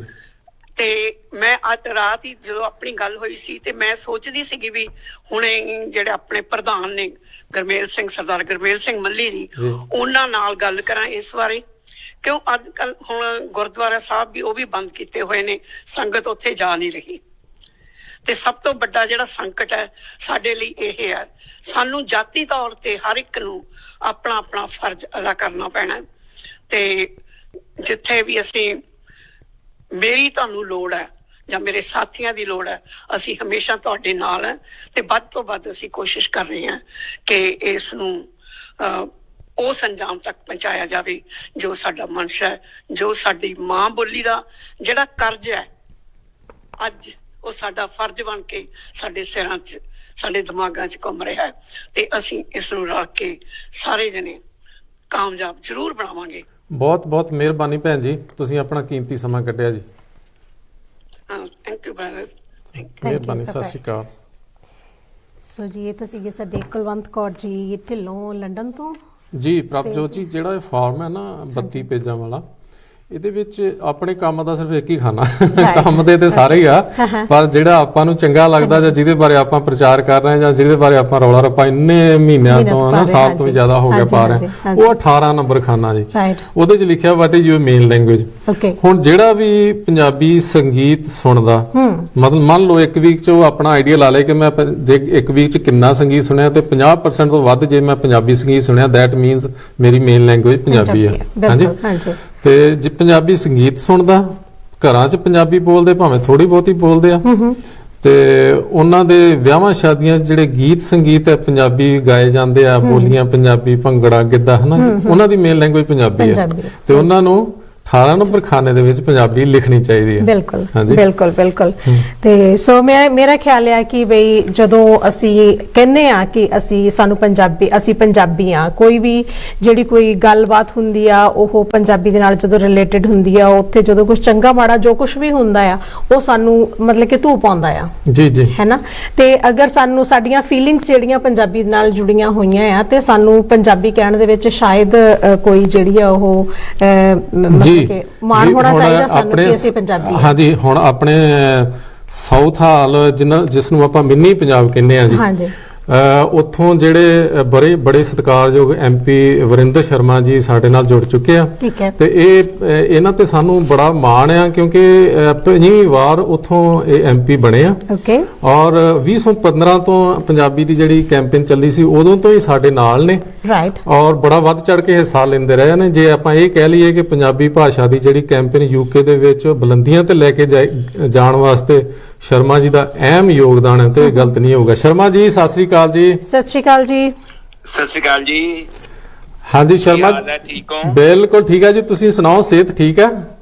ਬਿਲਕੁਲ ਠੀਕ ਹੈ, ਤੁਹਾਡਾ ਆਸ਼ੀਰਵਾਦ ਹੈ। ਮਿਹਰਬਾਨੀ ਜੀ। ਸ਼ਰਮਾ ਜੀ, ਤੁਸੀਂ ਰਿਪਰੈਜ਼ੈਂਟ ਕਰ ਰਹੇ ਜੇ ਮਿੰਨੀ ਪੰਜਾਬ ਨੂੰ UK ਦੇ ਨੂੰ, ਤੇ ਹੁਣ ਜਿਹੜਾ ਵਾ ਉਹ ਫੈਸਲੇ ਦੀ ਘੜੀ ਆ ਗਈ ਆ ਤੇ ਹੁਣ ਆਪਣਾ ਦੰਗਲ ਜਿਹੜਾ ਵਾ ਉਹ ਮਾਰਚ ਦੇ ਵਿੱਚ ਹੋਣਾ ਵਾ ਸੈਂਸਸ ਦਾ ਜੀ। ਆਪਾਂ ਪੰਜਾਬੀ ਨੂੰ ਦੂਸਰੇ ਨੰਬਰ ਤੇ ਲੈ ਕੇ ਆਉਣਾ ਵਾ ਇੰਗਲੈਂਡ ਤੇ ਵੇਲ ਦੇ ਮਰਦਮਸ਼ੁਮਾਰੀ 'ਚ। ਇਹਦੇ ਬਾਰੇ ਸਾਨੂੰ ਗਿਆਨ ਦਿਓ ਜੀ, ਅਸੀਂ ਕੀ ਕਰੀਏ ਤੇ ਤੁਸੀਂ ਇੱਥੇ ਕਿਸ ਤਰੀਕੇ ਦੇ ਨਾਲ ਮਿੰਨੀ ਪੰਜਾਬ ਜਿਹੜੇ ਰਹਿਣ ਵਾਲੇ ਪੰਜਾਬੀ ਉਹਨਾਂ ਤੱਕ ਅਪਰੋਚ ਕਰ ਰਹੇ ਹੋ ਜੀ? ਇਹ ਦੇਖੋ, ਸਭ ਤੋਂ ਪਹਿਲਾਂ ਤਾਂ ਮੈਂ ਤੁਹਾਨੂੰ ਵਧਾਈ ਦਿੰਦਾ ਕਿ ਤੁਸੀਂ ਬੜੇ ਲੰਬੇ ਸਮੇਂ ਤੋਂ ਖੁਦ ਵੀ ਇਸ ਜਿਹੜੀ ਸਾਡੀ ਇੱਕ ਸੋਚ ਹੈ ਕਿ ਸਾਡੀ ਜ਼ੁਬਾਨ ਤੇ ਸਾਡਾ ਸੱਭਿਆਚਾਰ ਦੁਨੀਆ ਦੇ ਵਿੱਚ ਫੈਲੇ ਤੇ ਖਾਸ ਤੌਰ ਤੇ ਜਿਹੜੀਆਂ ਸਾਡੀਆਂ ਆਪਣੀਆਂ ਪੰਜਾਬੀ ਬੋਲਣ ਵਾਲੀਆਂ ਫੈਮਲੀਆਂ ਨੇ ਉਹ ਉਹਦੇ ਨਾਲ ਜੁੜੀਆਂ ਰਹਿਣ। ਮੈਂ ਆਪਣੇ ਤੌਰ ਤੇ ਜਿੱਥੇ ਵੀ ਕੋਸ਼ਿਸ਼ ਹੁੰਦੀ ਆ, ਅੱਜ ਕੱਲ ਥੋੜਾ ਕੁ ਔਖਾ ਵਕਤ ਇਸ ਕਰਕੇ ਵੀ ਆ ਕਿ COVID-19 ਦੀ ਵਜ੍ਹਾ ਨਾਲ ਅਸੀਂ ਬਾਹਰ ਜਿਹੜੀਆਂ ਅੱਗੇ ਦੀ ਤਰ੍ਹਾਂ ਕਿ ਗੁਰਦੁਆਰਾ ਸਾਹਿਬ, ਮੰਦਿਰ, ਮਸਜਿਦਾਂ ਦੇ ਵਿੱਚ ਜਾ ਕੇ ਪੰਜਾਬੀ ਮੀਡੀਆ ਦੇ ਰਾਹੀਂ ਜ਼ਿਆਦਾ ਤੋਂ ਜ਼ਿਆਦਾ ਮੀਟਿੰਗਾਂ ਆਰਗੇਨਾਈਜ਼ ਕਰਕੇ ਵੀ ਲੋਕਾਂ ਦੇ ਵਿੱਚ ਪ੍ਰਚਾਰ ਕਰਦੇ ਰਹੇ ਆ। ਇਸ ਸਾਲ ਉਹ ਸਾਡੇ ਲਈ ਬੜਾ ਮੁਸ਼ਕਲ ਰਿਹਾ। ਪਿਛਲਾ ਸਾਲ 2020 ਜਿੱਥੇ ਅਸੀਂ ਉਹ ਜਿਹੜੀ ਸਾਡੀ ਕੰਪੇਨ ਸੀ ਉਹਨੂੰ ਵਰਚੁਅਲ ਜ਼ਿਆਦਾ ਹੋ ਗਿਆ ਕਿ ਅਸੀਂ ਜਿਸ ਤਰ੍ਹਾਂ ਅੱਜ TV ਚੈਨਲਸ ਦੇ ਰਾਹੀਂ ਹੀ ਲੋਕਾਂ ਦੇ ਵਿੱਚ ਅਪੀਲ ਕਰ ਰਹੇ ਹਾਂ। ਮੈਂ ਆਪਣੇ ਤੌਰ ਤੇ, ਕਿਉਂਕਿ ਮੈਂ ਇਸ ਗੱਲ ਦੇ ਨਾਲ ਵਚਨਬੱਧ ਹਾਂ ਸਭ ਤੋਂ ਪਹਿਲਾਂ ਕਿ ਮੇਰੀ ਜਿਹੜੀ ਆਪਣੀ ਜ਼ੁਬਾਨ ਹੈ ਉਹ ਪੰਜਾਬੀ ਆ, ਮੈਂ ਪੰਜਾਬੀ ਹੋਣ ਦਾ ਮਾਣ ਮਹਿਸੂਸ ਕਰਦਾ ਤੇ ਉਸ ਦੇ ਲਈ ਮੈਂ ਜਿੱਥੇ ਵੀ ਕੋਸ਼ਿਸ਼ ਹੁੰਦੀ ਆ ਕਿ ਰੇਡੀਓ ਸਟੇਸ਼ਨ ਰਾਹੀਂ, ਮੀਡੀਆ ਰਾਹੀਂ ਜਿੱਥੇ ਵੀ ਚਾਰ ਭੈਣ ਭਰਾ ਮਿਲਦੇ ਆ ਔਰ ਉੱਥੇ ਉਹਨਾਂ ਦੇ ਵਿੱਚ ਇਸ ਗੱਲ ਦਾ ਪ੍ਰਚਾਰ ਕਿ ਆਉਣ ਵਾਲੇ ਸੈਂਸਸ ਜਿਹੜੇ ਮਾਰਚ 2021 ਦੇ ਵਿੱਚ ਆ ਰਹੇ ਆ, ਉਸ ਵਿੱਚ ਤੁਸੀਂ ਜ਼ਰੂਰ ਆਪਣੇ ਫਾਰਮ ਭਰ ਕੇ ਭੇਜੋ, ਜ਼ਰੂਰ ਲਿਖੋ ਕਿ ਸਾਡੀ ਪੰਜਾਬੀ ਬੋਲੀ ਆ, ਅਸੀਂ ਘਰ ਦੇ ਅੰਦਰ ਪੰਜਾਬੀ ਬੋਲਦੇ ਆ, ਸਾਡੀ ਪੰਜਾਬੀ ਜ਼ੁਬਾਨ ਹੈ। ਤੇ ਜੇ ਤੁਹਾਨੂੰ ਕੋਈ ਫਾਰਮ ਭਰਨੇ ਦੇ ਵਿੱਚ ਦਿੱਕਤ ਆਉਂਦੀ ਹੋਵੇ ਤਾਂ ਮੈਂ ਹਰ ਇੱਕ ਨੂੰ ਅਪੀਲ ਕਰਦਾ ਕਿ ਕਿਸੇ ਨਾ ਕਿਸੇ ਦੀ ਸਲਾਹ ਜ਼ਰੂਰ ਲੈ ਲਓ। ਇਹਨੂੰ ਇਸ ਤਰ੍ਹਾਂ ਨਾ ਕਰਿਓ ਕਿ ਵੀ ਮੈਨੂੰ ਤੇ ਇਹਦੀ ਸਮਝ ਨਹੀਂ ਆਉਂਦੀ ਤਾਂ ਮੈਂ ਇਸ ਫਾਰਮ ਨੂੰ ਕਿਉਂ ਛੱਡੋ, ਇਹਨੂੰ ਬਾਹਰ ਸੁੱਟ ਦਿਓ ਡਸਟਬਿਨ ਦੇ ਵਿੱਚ। ਇਹ ਬਿਲਕੁਲ ਨਾ ਕਰਿਓ। ਅਗਰ ਕੋਈ ਮੁਸ਼ਕਲ ਹੁੰਦੀ ਹੋਵੇ, ਮੈਂ ਪ੍ਰਚਾਰ ਕਰਦਾ ਲੋਕਾਂ ਦੇ ਵਿੱਚ ਕਿ ਇਹ ਵੀ ਕਿ ਅਸੀਂ ਕਈ ਵਾਰੀ ਉਹਨੂੰ ਅਣਗੌਲਿਆ ਕਰ ਦਿੰਦੇ ਆ ਕਿ ਇਹਨੂੰ ਜ਼ਰੂਰ ਫਾਰਮ ਨੂੰ ਭਰੋ। ਅਗਰ ਨਹੀਂ ਪਤਾ ਤਾਂ ਕਿਸੇ ਦੀ ਸਲਾਹ ਲੈ ਲਓ। ਬਹੁਤ ਸਾਰੀਆਂ ਆਰਗੇਨਾਈਜੇਸ਼ਨਸ ਬਹੁਤ ਸਾਰੇ ਇੰਡੀਵਿਜੂਅਲਸ ਉਹਦੇ ਵਿੱਚ ਮਦਦ ਕਰਨ ਲਈ ਅਵੇਲੇਬਲ ਹੋਣਗੇ। ਮੈਂ ਉਹਨਾਂ ਲੋਕਾਂ ਨੂੰ ਵੀ ਕਿ ਆਪਣੇ ਰਿਸ਼ਤੇਦਾਰਾਂ ਨੂੰ, ਆਪਣੇ ਜਿੱਥੇ ਜਿੱਥੇ ਵੀ ਤੁਹਾਡਾ ਰਿਸ਼ਤਾ ਹੈਗਾ ਉੱਥੇ ਇਸ ਗੱਲ ਦਾ ਪ੍ਰਚਾਰ ਜ਼ਰੂਰ ਕਰੋ। ਮੈਂ ਆਪਣੇ ਵੱਲੋਂ ਆਹ ਛੋਟੀ ਜਿਹੀ ਕੋਸ਼ਿਸ਼ ਕਰ ਰਿਹਾ ਲੋਕਾਂ ਦੇ ਵਿੱਚ ਪ੍ਰਚਾਰ ਕਰਨੇ ਦੀ। ਜੀ ਸ਼ਰਮਾ ਜੀ, ਫਾਰਮ ਦੇ ਉੱਤੇ ਲਿਖਿਆ ਵਾ, ਮੈਂ ਪ੍ਰਿੰਟ ਕੀਤੇ ਫਾਰਮ, ਕਿ ਜੇ ਕੋਈ ਫਾਰਮ ਜਿਹੜਾ ਵਾ ਇਹ ਕੰਪਲਸਰੀ ਭਰਨਾ ਬਾਈ ਲਾਅ, ਤੇ ਜੇ ਕੋਈ ਨਹੀਂ ਭਰੂਗਾ ਉਹਨੂੰ ਜੁਰਮਾਨਾ ਆਊਗਾ, ਤੇ ਜੇ ਕੋਈ ਗਲਤ ਭਰੂਗਾ ਉਹਨੂੰ ਵੀ ਜੁਰਮਾਨਾ ਆਊਗਾ। ਇਹਦਾ ਮਤਲਬ ਇਹ ਆ ਕਿ ਪਿਛਲੀ ਵਾਰ 2011 ਦੇ ਵਿੱਚ ਪੰਜਾਬੀਆਂ ਦੀ ਗਿਣਤੀ ਤਾਂ ਬਹੁਤ ਸੀਗੀ ਇੱਥੇ, ਤੇ ਲੇਕਿਨ 2,73,000 ਨੇ ਸਿਰਫ ਲਿਖਿਆ ਸੀ ਪੰਜਾਬੀ। ਤੇ ਐਤਕੀ ਜੇ ਕੋਈ ਵਿਅਕਤੀ 18 ਨੰਬਰ ਖਾਨੇ ਦੇ ਵਿੱਚ ਹੈਗਾ ਪੰਜਾਬੀ ਆ ਤੇ ਲਿਖਦਾ ਅੰਗਰੇਜ਼ੀ ਜਾਂ ਹਿੰਦੀ ਜਾਂ ਉਰਦੂ ਆ, ਤੇ ਉਹਨੂੰ ਜੁਰਮਾਨਾ ਹੋ ਸਕਦਾ ਜੀ ਇਹਦਾ ਮਤਲਬ? ਬਿਲਕੁਲ, ਲੇਕਿਨ ਉਹਦੇ ਵਿੱਚ ਸਭ ਤੋਂ ਵੱਡੀ ਜਿਹੜੀ ਮੁਸ਼ਕਲ ਮੈਂ ਸਮਝਦਾ, ਇੱਕ ਤਾਂ ਜਿਹੜਾ ਸਿਸਟਮ ਆ ਉਹਦੇ ਵਿੱਚ ਏਡਾ ਵੱਡਾ ਰਿਸੋਰਸ ਨਹੀਂ ਹੁੰਦਾ ਕਿ ਵੀ ਉਹ ਕੱਲੇ ਫਾਰਮ ਨੂੰ ਚੈੱਕ ਕਰਦੇ ਫਿਰਨ। ਲੇਕਿਨ ਜੇ ਅਗਰ ਉਹਦੇ ਵਿੱਚ ਰੈਂਡਮ ਚੈੱਕਅਪ ਦੇ ਵਿੱਚ ਜੇ ਤੁਸੀਂ ਆ ਜਾਓ ਕਿ ਵੀ ਇਸ ਐਡਰੈਸ ਨੇ, ਰੈਂਡਮ ਚੈੱਕਅਪ ਕਰ ਸਕਦੇ। ਜਿਸ ਤਰ੍ਹਾਂ ਹੁਣ ਤੁਸੀਂ ਦੇਖ ਲਓ COVID-19 ਦੇ ਉੱਤੇ ਜੁਰਮਾਨੇ ਹੋ ਰਹੇ ਆ, ਲੇਕਿਨ ਹਰ ਇੱਕ ਨੂੰ ਨਹੀਂ ਹੋ ਰਿਹਾ ਕਿਉਂਕਿ ਪੁਲਿਸ ਏਡੀ ਗਿਣਤੀ ਵਿੱਚ ਹੈ ਨਹੀਂ ਕਿ ਉਹ ਜਾ ਕੇ ਸੜਕਾਂ ਦੇ ਉੱਪਰ ਘੁੰਮ ਕੇ ਦੇਖਣਗੇ ਵੀ ਦੁਕਾਨਾਂ ਬੰਦ ਨੇ ਜਾਂ ਲੋਕਾਂ ਨੇ ਮਾਸਕ ਲਾਏ ਹੋਏ ਨੇ ਜਾਂ ਕੋਈ ਅਨਨੈਸੈਸਰੀ ਕੋਈ ਵਿਆਹ ਸ਼ਾਦੀਆਂ ਤਾਂ ਨਹੀਂ ਵੱਡੀ ਗੈਦਰਿੰਗ ਕਰਕੇ ਕਰ ਰਹੇ। ਕਈ ਵਾਰੀ ਵਿੱਚੋਂ ਨਿਕਲ ਜਾਂਦਾ ਹੈ। ਮੈਂ ਇਹ ਕਹਿਣਾ ਕਿ ਸਾਨੂੰ ਇਸ ਮੌਕੇ ਤੇ ਆਉਣਾ ਹੀ ਨਹੀਂ ਚਾਹੀਦਾ। ਕੱਲੇ ਨੂੰ ਚਾਹੀਦਾ ਕਿ ਬਈ ਇਮਾਨਦਾਰੀ ਦੇ ਨਾਲ ਆਪਣਾ ਫਾਰਮ ਭਰੋ, ਜ਼ਰੂਰ ਭਰੋ ਔਰ ਜ਼ਰੂਰ ਭੇਜੋ। ਇਹ ਨਾ ਦੇਖੋ ਕਿ ਬਈ ਸਾਨੂੰ ਜੁਰਮਾਨਾ ਹੁੰਦਾ ਕਿ ਨਹੀਂ ਹੁੰਦਾ। ਮੈਂ ਸਮਝਦਾ ਸਾਨੂੰ ਉਸ ਨੌਬਤ ਤੇ ਆਉਣਾ ਹੀ ਨਹੀਂ ਚਾਹੀਦਾ ਕਿ ਲੋਕਾਂ ਨੂੰ ਕਿ ਬਈ ਉਹ ਆਪਣੀ ਇਸ ਜ਼ਿੰਮੇਵਾਰੀ ਨੂੰ ਨਾ ਨਿਭਾਉਣ। ਉਹਨਾਂ ਨੂੰ ਚਾਹੀਦਾ ਕਿ ਇੱਕ ਜ਼ਿੰਮੇਵਾਰੀ ਲੈ ਕੇ ਕਿ ਸਾਡਾ ਇਖਲਾਕੀ ਫਰਜ਼ ਬਣਦਾ ਹੈ ਕਿ ਅਸੀਂ ਇਹ ਫਾਰਮ ਭਰਨਾ ਹੈ, ਭਰ ਕੇ ਭੇਜਣਾ ਹੈ, ਤਾਂ ਕਿ ਜਿਹੜੀ ਮੁਲਕ ਦੇ ਕੋਲ ਵੀ ਪ੍ਰੋਪਰ ਇਨਫੋਰਮੇਸ਼ਨ ਹੋਵੇ, ਦੇਸ਼ ਦੇ ਵਿੱਚ ਉਹਨਾਂ ਦੇ ਕੋਲ ਹਰ ਢੰਗ ਦੀ ਜਿਹੜੀਆਂ ਤੁਹਾਡੀਆਂ ਸੁਵਿਧਾ ਜਾਂ ਤੁਹਾਡੀਆਂ ਜ਼ਰੂਰਤਾਂ ਹੈ ਉਹਨਾਂ ਨੂੰ ਪੂਰਾ ਕਰਨ ਦੇ ਵਿੱਚ ਉਹ ਪਾਲਿਸੀਆਂ ਨੂੰ ਬਣਾ ਸਕਣ। ਤੇ ਇਸ ਕਰਕੇ ਤੁਹਾਡੀ ਜ਼ਿੰਮੇਵਾਰੀ ਵੀ ਬਣਦੀ ਹੈ। ਇਹ ਠੀਕ ਹੈ ਕਿ ਜੁਰਮਾਨਾ ਹੋਊਗਾ ਲੋਕਾਂ, ਲੇਕਿਨ ਉਹ ਜ਼ਿਆਦਾ ਤੋਂ ਜ਼ਿਆਦਾ ਰੈਂਡਮ ਚੈੱਕ ਹੁੰਦਾ ਹੈ। ਜੇ ਅਸੀਂ ਉਸ ਪਾਸੇ ਨੂੰ ਨਾ ਹੀ ਲੋਕਾਂ ਦਾ ਧਿਆਨ ਲਿਜਾਈਏ, ਇਸ ਕਰਕੇ ਮੈਂ ਉਸ ਸਬਜੈਕਟ ਨੂੰ ਜਾਣ ਕੇ ਟੱਚ ਨਹੀਂ ਸੀ ਕਰਦਾ। ਜੀ ਮਿਹਰਬਾਨੀ ਸ਼ਰਮਾ ਸਾਹਿਬ। ਅੱਛਾ, ਮੈਂ ਪਿਛਲੇ ਵੀਕ ਜੀ 10 ਤਕਰੀਬਨ ਬੰਦਿਆਂ ਕੋਲ ਪੁੱਛ ਕੇ ਸਰਵੇ ਕੀਤਾ ਛੋਟਾ ਜਿਹਾ, ਤੇ 40 ਤੋਂ ਅੱਧਿਆਂ ਨੂੰ ਵੱਧ ਤੋਂ ਵੱਧ ਪਤਾ ਸੀਗਾ ਕਿ ਸੈਂਸਸ ਜਿਹੜਾ UK ਦੇ ਵਿੱਚ ਹੋ ਰਿਹਾ, ਗੋਰਿਆਂ ਨੂੰ ਵੀ ਨਹੀਂ ਸੀ ਪਤਾ। ਤੇ ਲੇਬਰ ਪਾਰਟੀ ਵੱਲੋਂ ਅਜੇ ਤੱਕ ਕੋਈ ਜਿਹੜਾ ਵਾ ਉਹ ਐਡਾ ਤਕੜਾ ਬਿਆਨ ਨਹੀਂ ਆਇਆ ਕਿ ਸੈਂਸਸ ਜਿਹੜਾ ਹੋ ਰਿਹਾ ਵਾ, ਤੇ ਉਹਦੇ ਬਾਰੇ ਤੁਸੀਂ ਕੀ ਕਹਿਣਾ ਚਾਹੋਗੇ ਜੀ? ਦੇਖੋ, ਇਹ ਪਾਰਟੀ ਦੇ ਅੰਦਰ ਇਹਦੇ ਤੇ ਡਿਸਕਸ਼ਨ ਚੱਲ ਰਹੀ ਹੈ।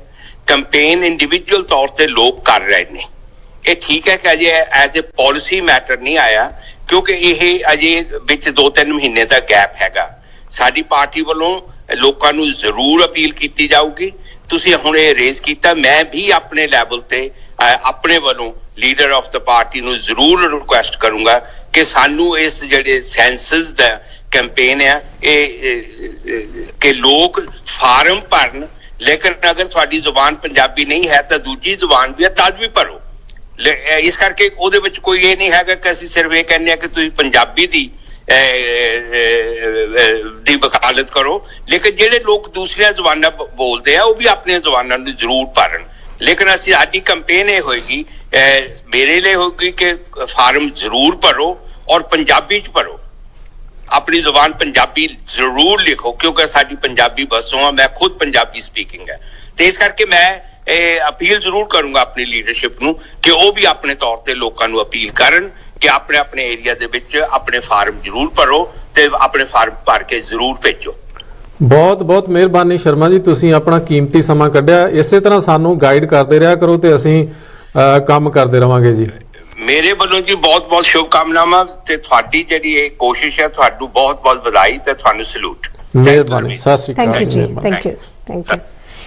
ਸੋ ਜੀ ਸਾਡੇ ਜਿਹੜੇ ਸ਼ਰਮਾ ਸਾਹਿਬ ਸੀਗੇ ਜਿਹੜੇ ਕਿ ਲੇਬਰ ਪਾਰਟੀ ਦੇ ਹਾਂਜੀ ਸਾਊਥ ਹਾਲ ਤੋਂ MP ਨੇ। ਹਾਂਜੀ, ਔਰ ਬੜੇ ਹਰਮਨ ਪਿਆਰੇ ਨੇ ਪੰਜਾਬੀਆਂ ਦੇ। ਹਾਂਜੀ, ਉੱਥੇ ਪੰਜਾਬੀਆਂ ਦੀ ਜਾਨ ਨੇ ਤੇ ਇਹਨਾਂ ਨੇ ਬੜੀਆਂ ਕੰਮ ਦੀਆਂ ਗੱਲਾਂ ਕੀਤੀਆਂ ਤੇ ਗੱਲ ਇਹ ਹੈ ਕਿ ਜਿਹੜਾ ਫਾਰਮ ਉਹਦੇ ਵਿੱਚ 50 ਸਵਾਲ ਆ ਇੰਡੀਵਿਜੂਅਲ ਦੇ ਜਿਹੜੇ ਹੋਣੇ ਆ ਨਾ ਜੀ, ਹਰ ਇੱਕ ਫੈਮਿਲੀ ਮੈਂਬਰ ਨੂੰ। ਹੁਣ ਜੇ ਕਿਸੇ ਦੀ ਪਰਿਵਾਰ ਦੇ ਵਿੱਚ ਸਾਰੀ ਫੈਮਿਲੀ ਦਾ ਇੱਕ ਹੀ ਫਾਰਮ ਹੋਏਗਾ? 3 ਕਿਸਮ ਦੇ ਫਾਰਮ ਨੇ ਜੀ, ਇੱਕ ਫੈਮਿਲੀ ਦਾ ਫਾਰਮ ਹੈ, ਇੱਕ ਇੰਡੀਵਿਜੂਅਲ ਦਾ ਫਾਰਮ ਹੈ, ਇੱਕ ਸਾਂਝਾ ਫਾਰਮ ਹੈ। ਤੇ ਜਿਹੜਾ ਹਾਊਸ ਹੋਲਡ ਫਾਰਮ ਹੈ ਉਹਦੇ ਵਿੱਚ 5 ਜੀਆਂ ਵਾਸਤੇ ਹੀ ਆ। ਓਕੇ। ਜੇ 5 ਜੀਆਂ ਤੋਂ ਵੱਧ ਹੈ ਕਿਸੇ ਦੇ ਜੀ ਤੇ ਉਹ ਫਾਰਮ ਹੋਰ ਮੰਗਵਾ ਸਕਦਾ ਜਾਂ ਹੋਰ ਉਹਨਾਂ ਨਾਲ ਡਾਊਨਲੋਡ ਕਰ ਸਕਦਾ ਜਾਂ ਉਹਨਾਂ ਨਾਲ ਗੱਲਬਾਤ ਕਰ ਸਕਦਾ ਫੋਨ ਕਰਕੇ ਵੀ ਮੇਰੇ ਇੰਨੇ ਜੀ ਆ ਜਾਂ ਇਦਾਂ। ਠੀਕ ਹੈ। ਤੇ ਉਹਨਾਂ ਦਾ ਜਿਹੜਾ ਨੰਬਰ ਹੈ ਉਹ ਈਜ਼ੀਲੀ ਐਕਸੈਸਿਬਲ ਹੈ? ਹਾਂਜੀ, ਉਹਦੇ ਉੱਤੇ ਫਾਰਮ ਦੇ ਨੰਬਰ ਵੀ ਲਿਖਿਆ ਵਾ, ਵੈਬਸਾਈਟ ਤੋਂ ਮਿਲ ਜਾਣਾ। ਗੂਗਲ ਦੇ ਵਿੱਚ ਜੇ ਆਪਾਂ ਇੰਨਾ ਹੀ ਲਿਖ ਦਈਏ ਨਾ ਸੈਂਸਸ 2021 ਕੁਐਸਚਨ, ਕੁਐਸਚਨ ਵੀ ਨਹੀਂ ਲਿਖਣ ਦੀ ਲੋੜ, ਜ਼ਿਆਦਾ ਔਖਾ ਵਾ, ਕੁਐਸਚਨ ਹੀ ਲਿਖ ਦਿਓ ਕੱਲਾ ਤਾਂ ਵੀ ਨਿਕਲ ਆਉਂਦਾ ਵਾ। ਤੇ ਉਹ ਜਿਹੜੇ 50 ਸਵਾਲ ਇੰਡੀਵਿਜੂਅਲ 5 ਜੀਆਂ ਕੋਲੋਂ ਜਿਹੜੇ 5-5 ਸਫ਼ੇ ਦੇ ਹੈਗੇ ਆ ਨਾ ਜੀ, ਉਹਨਾਂ ਵਿੱਚ 50 ਸਵਾਲ ਆ ਇੱਕ ਸਫ਼ੇ 'ਚ। ਉਹ 50 ਸਵਾਲਾਂ ਦੇ ਵਿੱਚ ਇੱਕ ਵੀ ਸਵਾਲ ਮੈਂ ਇਹੋ ਜਿਹਾ ਨਹੀਂ ਵੇਖਿਆ ਜਿਹਦੇ ਵਿੱਚ ਉਹਨਾਂ ਪੁੱਛਿਆ ਹੋਵੇ ਕਿ ਤੁਹਾਡੇ ਕੋਲ ਵੀਜ਼ਾ ਹੈਗਾ ਜਾਂ ਨਹੀਂ ਹੈਗਾ। ਹੈ ਨਾ ਜੀ। ਤੇ ਉਹਦੇ ਵਿੱਚ ਪਾਸ ਇਹ ਤੇ ਪੁੱਛਿਆ 20 ਨੰਬਰ ਸਵਾਲ ਦੇ ਵਿੱਚ ਵੀ ਤੁਹਾਡੇ ਕੋਲ ਪਾਸਪੋਰਟ ਕਿਹੜਾ ਵਾ, ਜਾਂ ਤੁਸੀਂ ਬ੍ਰਿਟਿਸ਼ ਹੋ ਜਾਂ ਹੋਰ ਕੌਣ ਹੋ, ਲੇਕਿਨ ਇਹ ਨਹੀਂ ਪੁੱਛਿਆ ਕਿ ਤੁਹਾਡੇ ਕੋਲ ਵੀਜ਼ਾ ਕਿਹੜਾ, ਤੁਹਾਡਾ ਇਮੀਗ੍ਰੇਸ਼ਨ ਸਟੇਟਸ ਕੀ ਆ। ਮਤਲਬ ਇਹ ਕਿ ਇਹ ਜਿਹੜਾ ਸੈਂਸਸ ਹੋ ਰਿਹਾ ਵਾ ਇਹਦਾ ਇਮੀਗ੍ਰੇਸ਼ਨ ਨਾਲ ਕੋਈ ਮਤਲਬ ਨਹੀਂ ਆ। ਕੋਈ ਵੀ ਬੰਦਾ ਇੱਥੇ ਹੈਗਾ ਭਾਵੇਂ ਉਹਦਾ ਇਮੀਗ੍ਰੇਸ਼ਨ ਸਟੇਟਸ ਕੋਈ ਵੀ ਆ ਤੇ ਉਹ ਜਿਹੜਾ ਉਹਨੂੰ ਭਰਨਾ ਵਾਈ ਲਾਓ ਭਰਨਾ ਹੀ ਪੈਣਾ। ਤੇ ਉਹ ਜਿਹੜਾ ਵਾ ਇਹ ਡਰਨ ਦੀ ਲੋੜ ਨਹੀਂ ਆ ਕਿ ਸਾਨੂੰ ਅਸੀਂ ਭਰਾਂਗੇ ਤੇ ਪਤਾ ਨਹੀਂ ਕੀ ਹੋ ਜਾਊਗਾ ਜਾਂ ਕਿਸ ਤਰ੍ਹਾਂ ਇਦਾਂ। ਕਈ ਵਾਰੀ ਇਹੋ ਜਿਹੀਆਂ ਗੱਲਾਂ ਦਿਮਾਗ ਦੇ ਵਿੱਚ ਆ ਜਾਂਦੀਆਂ ਵੀ ਬਈ ਮੇਰਾ ਤਾਂ ਕੋਈ ਸਟੇਟਸ ਨਹੀਂ ਹੈਗਾ ਇੱਥੇ, ਤੇ ਜੇ ਮੈਂ ਫਾਰਮ ਭਰਿਆ ਹੋਰ ਨਾ ਕਿਤੇ ਮੇਰੇ ਤੇ ਕੋਈ ਐਕਸ਼ਨ ਲਿਆ ਜਾਵੇ। ਸੋ ਸੋ ਇਹਦਾ ਮਤਲਬ ਹੈ ਕਿ ਇਹੋ ਜਿਹੀ ਗੱਲ ਜਿਹੜੀ ਆ ਕੋਈ ਕਨੈਕਟਡ ਨਹੀਂ ਹੈਗੀ ਜੀ। ਹਾਂਜੀ। ਅੱਛਾ, ਹੁਣ 2011 ਦੇ ਵਿੱਚ ਪੋਜੀਸ਼ਨ ਇਹ ਬਣੀ ਸੀਗੀ ਕਿ ਜਿਹੜੇ ਆਪਣੇ ਜਿਹੜੇ ਸਿੱਖ ਪੰਜਾਬੀ ਇੱਥੇ ਰਹਿੰਦੇ ਆ ਉਹ ਤਾਂ ਸੁੱਤੇ ਰਹੇ ਸੀਗੇ। ਹਾਂਜੀ। ਪਾਕਿਸਤਾਨੀ ਵੱਲੋਂ ਜਿਹੜੇ ਪੰਜਾਬੀ ਸੀਗੇ ਉਹ ਵੀ ਅਵੇਅਰ ਨਹੀਂ ਸੀਗੇ। ਠੀਕ ਹੈ। ਤੇ ਪੰਜਾਬੀ ਹਿੰਦੂ ਤੇ ਪੰਜਾਬੀ ਕ੍ਰਿਸਚਨ ਜਿਹੜੇ ਉਹ ਵੀ ਅਵੇਅਰ ਨਹੀਂ ਸੀਗੇ। ਹਾਂਜੀ। ਤੇ ਬਹੁਤ ਘੱਟ 2,73,000 ਨੇ ਇਹ ਲਿਖਿਆ ਸੀਗਾ ਵੀ ਸਾਡੀ ਘਰਾਂ 'ਚ ਬੋਲੀ ਜਾਣ ਵਾਲੀ ਭਾਸ਼ਾ ਜਾਂ ਸਾਡੀ ਮੇਨ ਲੈਂਗੁਏਜ ਪੰਜਾਬੀ ਹੈ। ਪਰ ਐਰਕੀ ਜਿਹੜਾ ਵਾ ਹਾਲਾਤ ਬਹੁਤ ਵੱਖਰੇ ਆ। ਐਰਕੀ ਆਪਾਂ ਨੂੰ ਜਿਹੜਾ ਹੰਗਾਰਾ ਪਾਕਿਸਤਾਨ ਵਾਲੇ ਪਾਸਿਓਂ ਮਿਲ ਰਿਹਾ, ਪਾਕਿਸਤਾਨ ਦੇ ਪੰਜਾਬੀ ਮੁਸਲਮਾਨਾਂ ਵੱਲੋਂ ਜਿਹੜੇ ਇੱਥੇ ਯੂਕੇ ਦੇ ਵਿੱਚ ਰਹਿੰਦੇ ਆ, ਉਹ ਬਹੁਤ ਤਕੜਾ ਵਾ।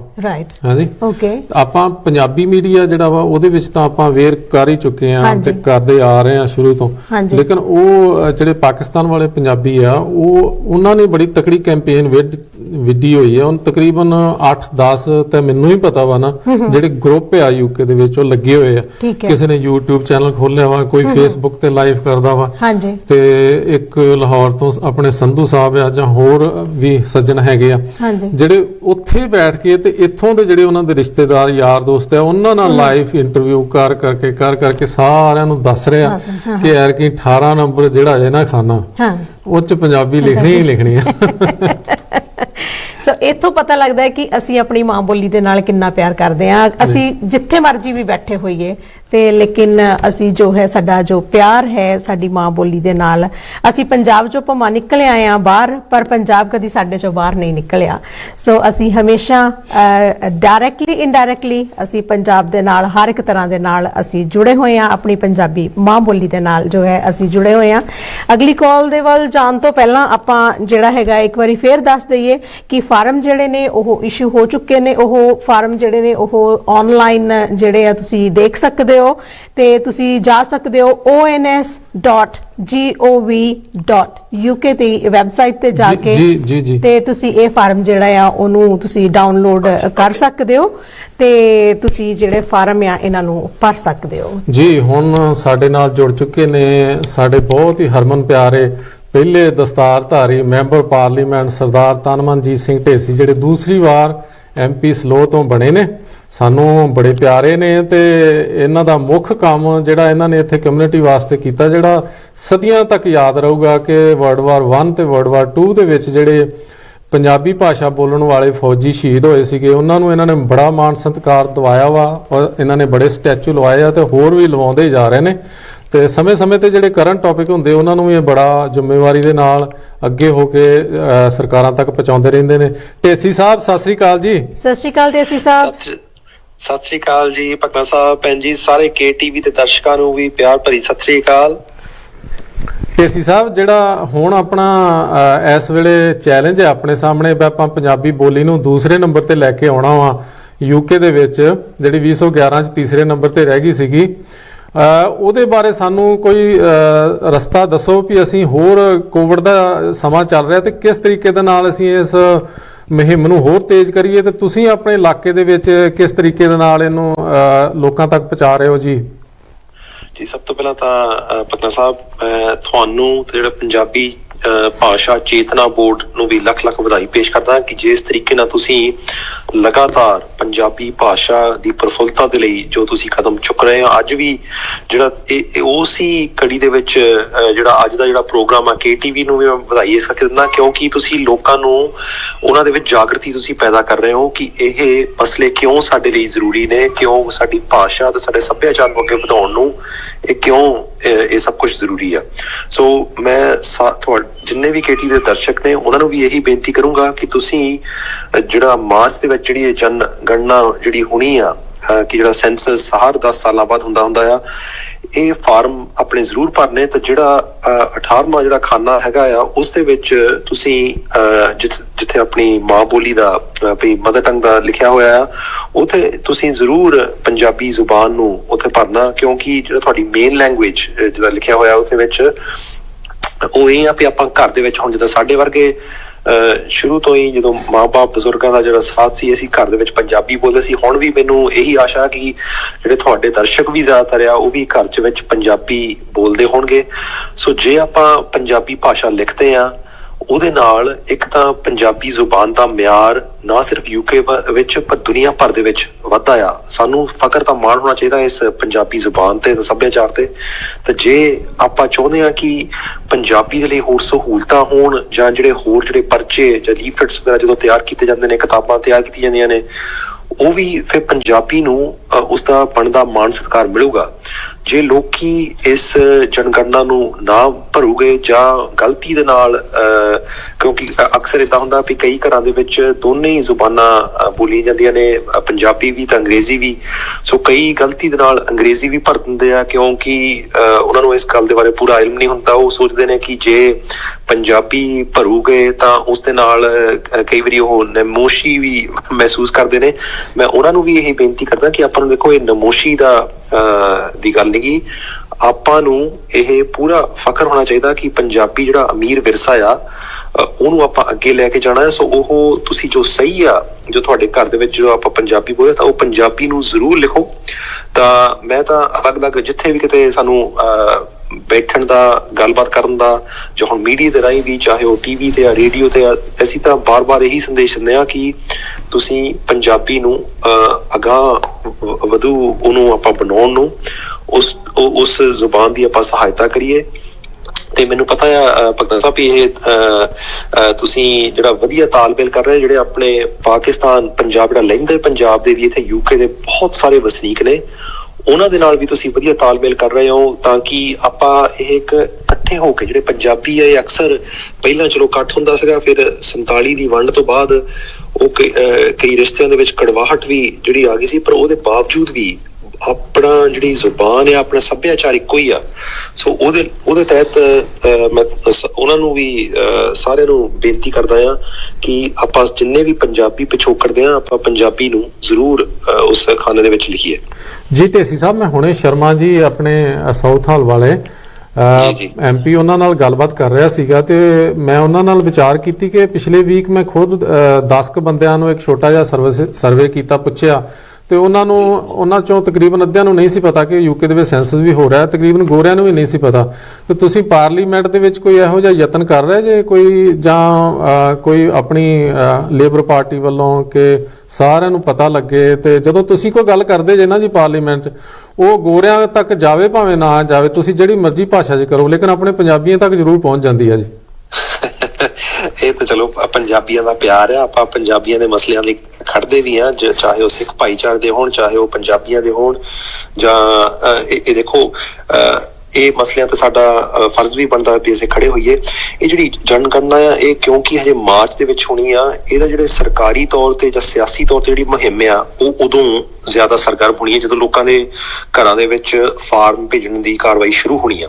ਸੋ ਹਜੇ ਕਿਉਂਕਿ ਹਜੇ ਆਪਣੇ 2-2.5 ਮਹੀਨੇ ਰਹਿੰਦੇ ਨੇ, ਉਸ ਕਰਕੇ ਹਜੇ ਇਸ ਦੇ ਬਾਰੇ ਹਜੇ ਜ਼ਿਆਦਾ ਜਿਹੜੀ ਮੁਹਿੰਮ ਨੇ ਹਜੇ ਤੇਜ਼ੀ ਨਹੀਂ ਫੜੀ। ਇਹ ਤਾਂ ਸਾਨੂੰ ਜਿਹੜੇ ਜਾਣਕਾਰ ਵਿਅਕਤੀ ਹੁੰਦੇ ਜਾਂ ਤੁਹਾਡੇ ਵਰਗੇ ਜਿਹੜੇ ਮੁਹਿੰਮ ਚਲਾਉਂਦੇ ਨੇ ਉਹਨਾਂ ਨੂੰ ਜਾਣਕਾਰੀ ਜ਼ਿਆਦਾ ਹੁੰਦੀ, ਜਿਹੜੀ ਆਮ ਆਵਾਮ ਨੂੰ ਇਸ ਕਰਕੇ ਹੀ ਕਿਉਂਕਿ ਹਜੇ ਥੋੜਾ ਕੁ ਸਮਾਂ ਹਜੇ ਰਹਿੰਦਾ ਆ। ਪਰ ਦੇਖੋ ਇਹ ਉਦੋਂ ਤਾਂ ਇਹ ਬਹੁਤ ਜ਼ੋਰਾਂ ਸ਼ੋਰਾਂ ਨਾਲ ਸਾਡੇ ਵਰਗੇ ਵੀ ਆਪਣੀ ਜਿਹੜੀ ਮੁਹਿੰਮ ਆ ਉਹ ਤੇਜ਼ ਕਰ ਦੂਗੇ ਤਾਂ ਕਿ ਲੋਕਾਂ ਨੂੰ ਪਤਾ ਲੱਗੇ, ਉਹਨਾਂ ਵਿੱਚ ਜਾਗਰਤੀ ਪੈਦਾ ਹੋਵੇ ਵੀ ਇੱਕ ਤਾਂ ਇਹ ਫਾਰਮ ਭਰਨਾ ਬਹੁਤ ਜ਼ਰੂਰੀ ਆ ਕਿ ਤੁਸੀਂ ਇਹ ਜੋ ਹੈਗਾ ਆ ਕਾਨੂੰਨਨ ਤੌਰ ਤੇ ਹਰ ਇੱਕ ਨੂੰ ਭਰਨਾ ਚਾਹੀਦਾ ਆ, ਕਿਉਂਕਿ ਜੇ ਨਹੀਂ ਭਰਦੇ ਤਾਂ ਇਹ ਆਪਣੇ ਆਪਾਂ ਨੂੰ ਜਿੱਦਾਂ ਚਲਾਨ ਜਿੱਦਾਂ ਕਹਿੰਦੇ ਹੁੰਦੇ ਉਹ ਵੀ ਘੱਟ ਹੋ ਸਕਦਾ ਹੁੰਦਾ ਹੈ। ਇਹ ਬਹੁਤ ਜ਼ਰੂਰੀ ਹੈ ਕਿ ਆਪਾਂ ਇਹ ਭਰੀਏ ਜੇ ਕਿਉਂਕਿ ਫਾਰਮ ਕਈ ਪੰਨਿਆਂ ਦਾ। ਇਹ ਵੀ ਮੈਂ ਤੁਹਾਨੂੰ ਬੇਨਤੀ ਕਰਦਾ ਕਿ ਜਿਹੜੇ ਪੜ੍ਹੇ ਲਿਖੇ ਜਾਂ ਸਮਝਦਾਰ ਹੋਣ, ਜੇ ਤੁਸੀਂ ਜਾਣਦੇ ਹੋ ਕਿ ਸਾਡੇ ਇਰਦ ਗਿਰਦ ਕਈ ਇਹੋ ਜਿਹੇ ਵਿਅਕਤੀ ਵੀ ਹੈ ਜਿਹਨਾਂ ਨੂੰ ਫਾਰਮ ਭਰਨ ਦੇ ਵਿੱਚ ਤਕਲੀਫ ਹੋਊਗੀ, ਤੁਸੀਂ ਉਹਨਾਂ ਦੀ ਵੀ ਮਦਦ ਕਰੋ। ਇਹ ਵੀ ਇੱਕ ਕਿਸਮ ਦੀ ਸੇਵਾ ਆ ਕਿ ਆਪਾਂ ਕਿਸੇ ਹੋਰ ਦੀ ਮਦਦ ਕਰਕੇ ਤਾਂ ਉਹ ਸਹੀ ਤਰੀਕੇ ਨਾਲ ਉਹਨਾਂ ਦਾ ਫਾਰਮ ਆਪਾਂ ਭਰਾ ਦਈਏ। ਸੋ ਬਾਕੀ ਦੇਖੋ ਇਹ ਹਜੇ ਤਾਂ ਜਿਹੜਾ ਹੈਗਾ ਆ ਵੀ ਕਰੋਨਾ ਵਾਇਰਸ ਦੇ ਨਾਲ ਜਿਹੜਾ ਲੜਨ ਦੀ ਜਿਹੜੀ ਖਾਸ ਤੌਰ ਤੇ ਜਿਹੜੀ ਵੈਕਸੀਨ ਦੀ ਗੱਲ ਆ, ਮੈਂ ਇਹ ਵੀ KTV ਦੇ ਸਾਰੇ ਦਰਸ਼ਕਾਂ ਨੂੰ ਇਹ ਬੇਨਤੀ ਕਰਦਾ ਆ ਕਿ ਜਦੋਂ ਵੀ ਤੁਹਾਨੂੰ ਇਸ ਕਰੋਨਾ ਵਾਇਰਸ ਦੀ ਵੈਕਸੀਨ ਜਿਹੜੀ ਹੈਗੀ ਆ, ਅਲੱਗ-ਅਲੱਗ ਕਿਸਮਾਂ ਦੀ ਵੈਕਸੀਨ ਹੁਣ ਤਿਆਰ ਹੋ ਚੁੱਕੀ ਹੈ, ਉਹ ਵੀ ਤੁਸੀਂ ਜ਼ਰੂਰ ਉਸਦਾ ਲਾਹਾ ਲਓ ਤਾਂ ਕਿ ਆਪਾਂ ਸਾਰੇ ਜਿਹੜੀ ਆਮ ਜ਼ਿੰਦਗੀ ਦੇ ਵਿੱਚ ਪਹਿਲਾਂ ਬਤੀਤ ਹੁੰਦੀ ਸੀ ਉਹ ਉਧਰਲੇ ਰਸਤੇ ਵੱਲ ਨੂੰ ਜਾਈਏ। ਸੋ ਹਜੇ ਤਾਂ ਸਾਡਾ ਜਿਹੜਾ ਜ਼ਿਆਦਾਤਰ ਜ਼ੋਰ ਉਧਰ ਨੂੰ ਲੱਗਾ ਹੋਇਆ ਆ, ਪਰ ਨਾਲ ਦੀ ਨਾਲ ਅਸੀਂ ਕੋਈ ਇਹੋ ਜਿਹੇ ਮਸਲੇ ਵੀ ਹੁੰਦੇ, ਚਾਹੇ ਉਹ ਪੰਜਾਬ ਦੇ ਕਿਸਾਨਾਂ ਦੇ ਮਸਲੇ ਜੋ ਪਾਰਲੀਮੈਂਟ ਦੇ ਵਿੱਚ ਪਿਛਲੇ ਮਹੀਨੇ ਉਸ ਲਈ ਵੀ ਆਵਾਜ਼ ਬੁਲੰਦ ਕੀਤੀ ਸੀ, ਕਿਉਂਕਿ ਮੈਨੂੰ ਪਤਾ ਕਿ ਚਾਹੇ ਉਹ KTV ਦੇ ਦਰਸ਼ਕ ਹੋਣ, ਚਾਹੇ ਪੰਜਾਬੀ ਭਾਈਚਾਰੇ ਦੇ ਵਿੱਚ ਹੋਰ ਵੀ ਵਿਅਕਤੀ ਹੋਣ, ਇੰਡੀਆ ਦੇ ਨਾਲ ਸੰਬੰਧ ਰੱਖਦੇ ਹੋਣ, ਉਹਨਾਂ ਲਈ ਇਹ ਮਸਲੇ ਵੀ ਜ਼ਰੂਰੀ ਆ। ਸੋ ਅਸੀਂ ਵਕਤ ਤੇ ਉਹਨਾਂ ਮਸਲਿਆਂ ਤੇ ਜ਼ਰੂਰ ਆਪਣੇ ਵਿਚਾਰ ਪੇਸ਼ ਕਰਦੇ ਰਹੋਗੇ। ਤੇ ਜਿੱਥੇ ਤੱਕ ਜਨਗਣਨਾ ਦੀ, ਮੈਂ ਤਾਂ ਇਸ ਗੱਲ ਨੂੰ ਬਹੁਤ ਜਿਹੜੀ ਸੰਜੀਦਗੀ ਦੇ ਨਾਲ ਲੈਂਦਾ ਆ ਕਿ ਇਸ ਦੇ ਲਈ ਸਾਨੂੰ ਤਤਪਰ ਹੋਣਾ ਚਾਹੀਦਾ ਆ, ਕਿਉਂਕਿ ਆਪਾਂ ਦੇਖਿਆ ਸੀਗਾ ਪਕੜਾ ਸਾਹਿਬ ਵੀ ਪਿਛਲੀ ਜਦੋਂ ਜਨਗਣਨਾ ਹੋਈ ਉਸ ਦੇ ਵਿੱਚ ਜਿਹੜੀ ਪੰਜਾਬੀ ਭਾਸ਼ਾ ਦੂਸਰੀ ਜਗ੍ਹਾ ਦੀ ਬਜਾਏ ਤੀਸਰੀ ਜਗ੍ਹਾ ਤੇ ਆ ਗਈ ਸੀ।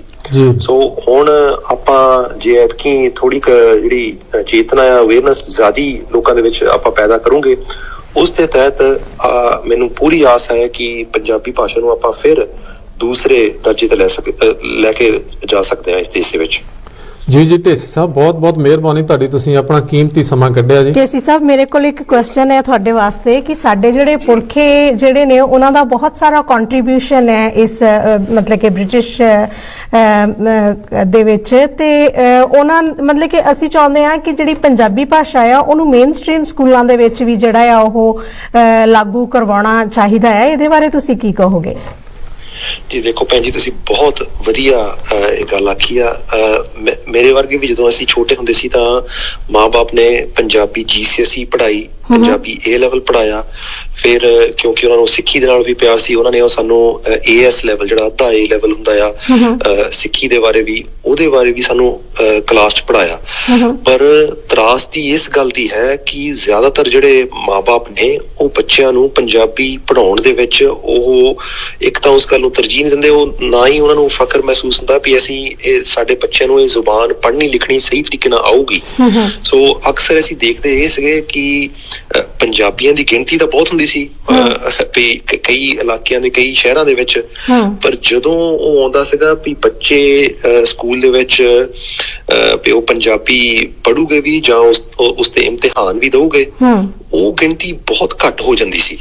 ਸੋ ਇਹ ਇਸ ਦੇ ਲਈ ਮੈਂ ਸਮਝਦਾ ਕਿ ਜਿੱਦਾਂ ਹੁਣ ਆਪਾਂ ਜਨਗਣਨਾ ਬਾਰੇ, ਸੈਂਸਸ ਬਾਰੇ ਗੱਲ ਕਰ ਰਹੇ ਹਾਂ, ਏਦਾਂ ਹੀ ਜਿਹੜੀ ਪੰਜਾਬੀ ਪੜ੍ਹਨ ਦੇ ਵਿੱਚ GCSE ਕਰਨਾ ਜਾਂ A ਲੈਵਲ ਕਰਨਾ, ਉਹਦੇ ਲਈ ਵੀ ਇੱਕ ਮੁਹਿੰਮ ਨੂੰ ਤੇਜ਼ ਕਰਨਾ ਚਾਹੀਦਾ ਤਾਂ ਕਿ ਲੋਕਾਂ ਨੂੰ ਇਸ ਦੇ ਵਿੱਚ ਇਹ ਉਹਨਾਂ ਨੂੰ ਜ਼ਰੂਰੀ ਇਹ ਮਹਿਸੂਸ ਹੋਵੇ ਕਿ ਜੇ ਆਪਾਂ ਅਗਲੀ ਪੀੜ੍ਹੀ ਤੱਕ ਇਹ ਪੰਜਾਬੀ ਭਾਸ਼ਾ ਜਾਂ ਇਹ ਜਿਹੜਾ ਸੱਭਿਆਚਾਰ ਹੈ ਇਹ ਆਪਣੇ ਤੋਂ ਅਲੋਪ ਨਾ ਹੋ ਜਾਵੇ, ਉਹ ਤਦ ਹੀ ਆਪਾਂ ਬਚਾ ਸਕਦੇ ਹਾਂ ਵੀ ਜੇ ਲੋਕੀ ਆਪਣੇ ਬੱਚਿਆਂ ਨੂੰ ਪੜ੍ਹਨ ਭੇਜੂਗੇ। ਸੋ ਹੁਣ ਕਈ ਇਲਾਕਿਆਂ 'ਚ ਏਦਾਂ ਹੋਇਆ ਕਿ ਉੱਥੇ ਪੰਜਾਬੀ GCSE ਪੜ੍ਹਾਈ ਜਾਂਦੀ ਸੀ, ਕਿਉਂਕਿ ਜਿਹੜੇ ਐਜੂਕੇਸ਼ਨ ਜਿਹੜੇ ਬੋਰਡ ਹੁੰਦੇ ਆ, ਜਿਹੜੇ ਇਮਤਿਹਾਨ ਵੀ ਜਿਹੜੇ ਸੈੱਟ ਕਰਦੇ ਨੇ, ਉਹਨਾਂ ਨੇ ਦੇਖਿਆ ਵੀ ਗਿਣਤੀ ਇੰਨੀ ਘੱਟ ਗਈ ਆ, ਸੋ ਉਹਨਾਂ ਨੇ ਉਹ ਪੰਜਾਬੀ ਜ਼ੁਬਾਨ ਉੱਥੇ ਪੜ੍ਹਾਉਣੀ ਉਹਨਾਂ ਨੇ ਹਟਾਤੀ।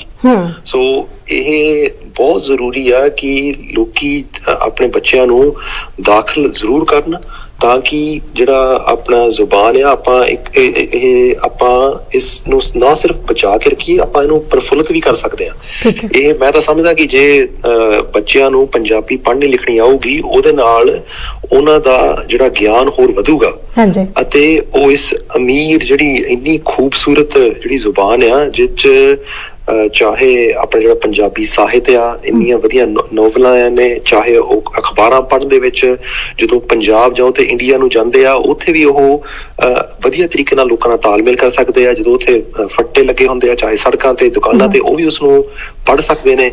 ਸੋ ਇਹ ਸਾਰੀਆਂ ਚੀਜ਼ਾਂ ਲਈ ਮੈਂ ਸਮਝਦਾ ਕਿ ਬਹੁਤ ਜ਼ਰੂਰੀ ਹੈ ਕਿ ਆਪਾਂ ਬੱਚਿਆਂ ਨੂੰ ਉਹਨਾਂ ਕਲਾਸਾਂ ਦੇ ਵਿੱਚ ਦਾਖਲ ਜ਼ਰੂਰ ਕਰਵਾਈਏ। ਮਿਹਰਬਾਨੀ ਢੇਸੀ ਸਾਹਿਬ, ਤੁਹਾਡੀ ਤੁਸੀਂ ਕੀਮਤੀ ਸਮਾਂ ਕੱਢਿਆ ਜੀ।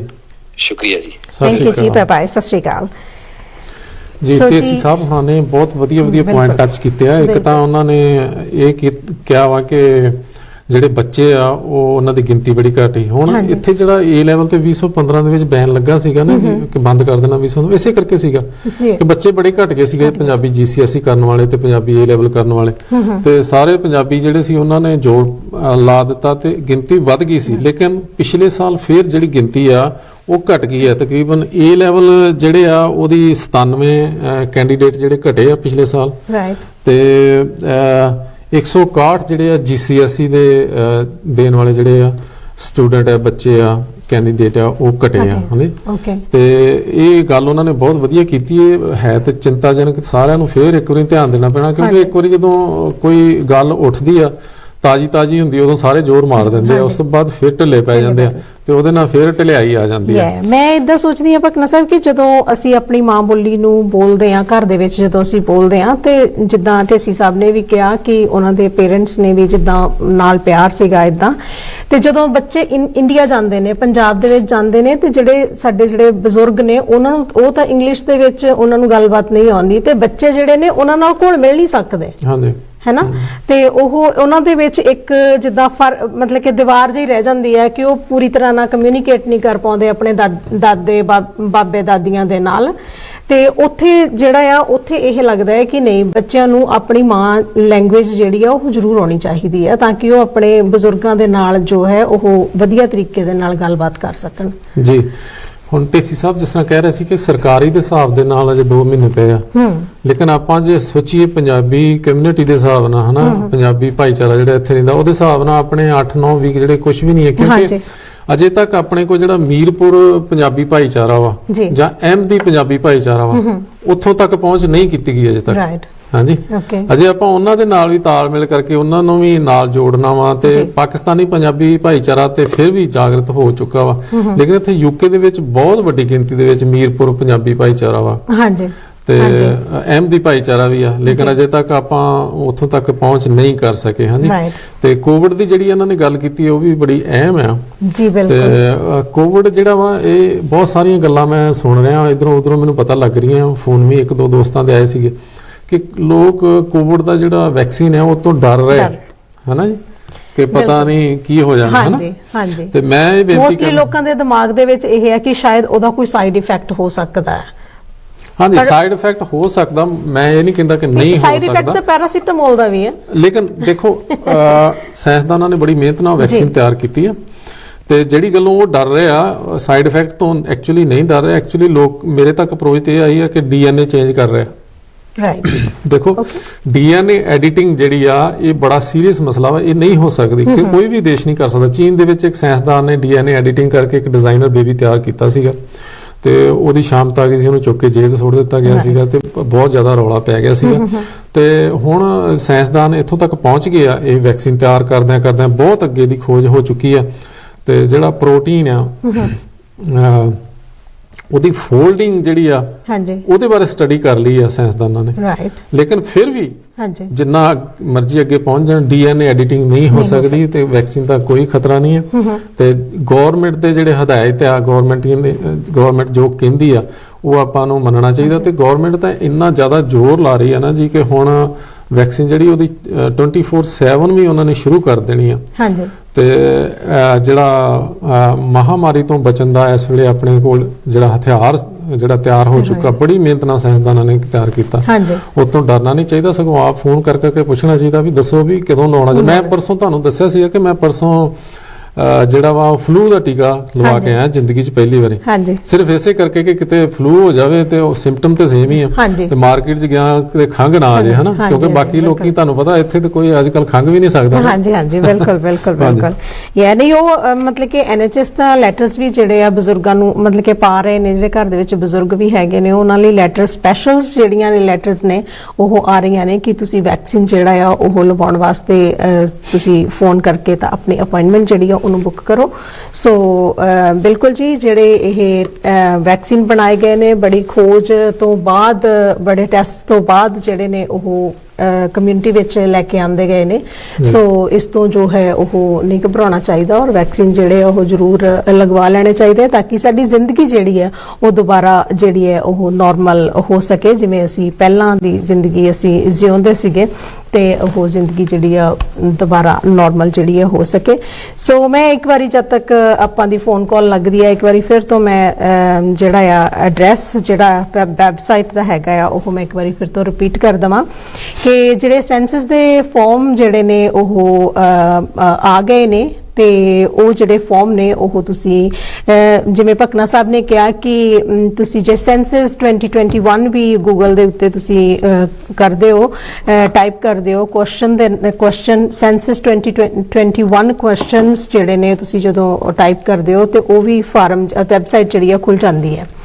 ਤੇ ਜੇ ਤੁਸੀਂ ਵੈਬਸਾਈਟ ਤੇ ਜਾਣਾ ਚਾਹੁੰਦੇ ਹੋ ਤੇ ਉਹ ਹੈਗਾ www.ons.gov.uk ਤੇ ਜਾ ਕੇ ਤੁਸੀਂ ਫਾਰਮ ਜਿਹੜੇ ਆ ਉਹਨਾਂ ਨੂੰ ਡਾਊਨਲੋਡ ਕਰ ਸਕਦੇ ਹੋ। ਜੀ ਪ੍ਰਭਜੋਤ ਜੀ, ਹੁਣ ਜੇ ਆਪਾਂ ਇਹ ਦੇਖੀਏ ਕਿ UK ਦੇ ਵਿੱਚ ਤਕਰੀਬਨ 20 ਲੱਖ ਤੋਂ ਜ਼ਿਆਦਾ ਜਿਹੜੇ ਆ ਉਹ ਇੰਡੀਆ ਵਾਲੇ ਲੋਕ ਇੱਥੇ ਰਹਿੰਦੇ ਆ, ਤੇ 15 ਲੱਖ ਤੋਂ ਜ਼ਿਆਦਾ ਜਿਹੜੇ ਆ ਉਹ ਪਾਕਿਸਤਾਨੀ ਲੋਕ UK ਦੇ ਵਿੱਚ ਰਹਿੰਦੇ ਆ, ਇੰਗਲੈਂਡ ਦੇ ਵਿੱਚ ਮੋਸਟਲੀ।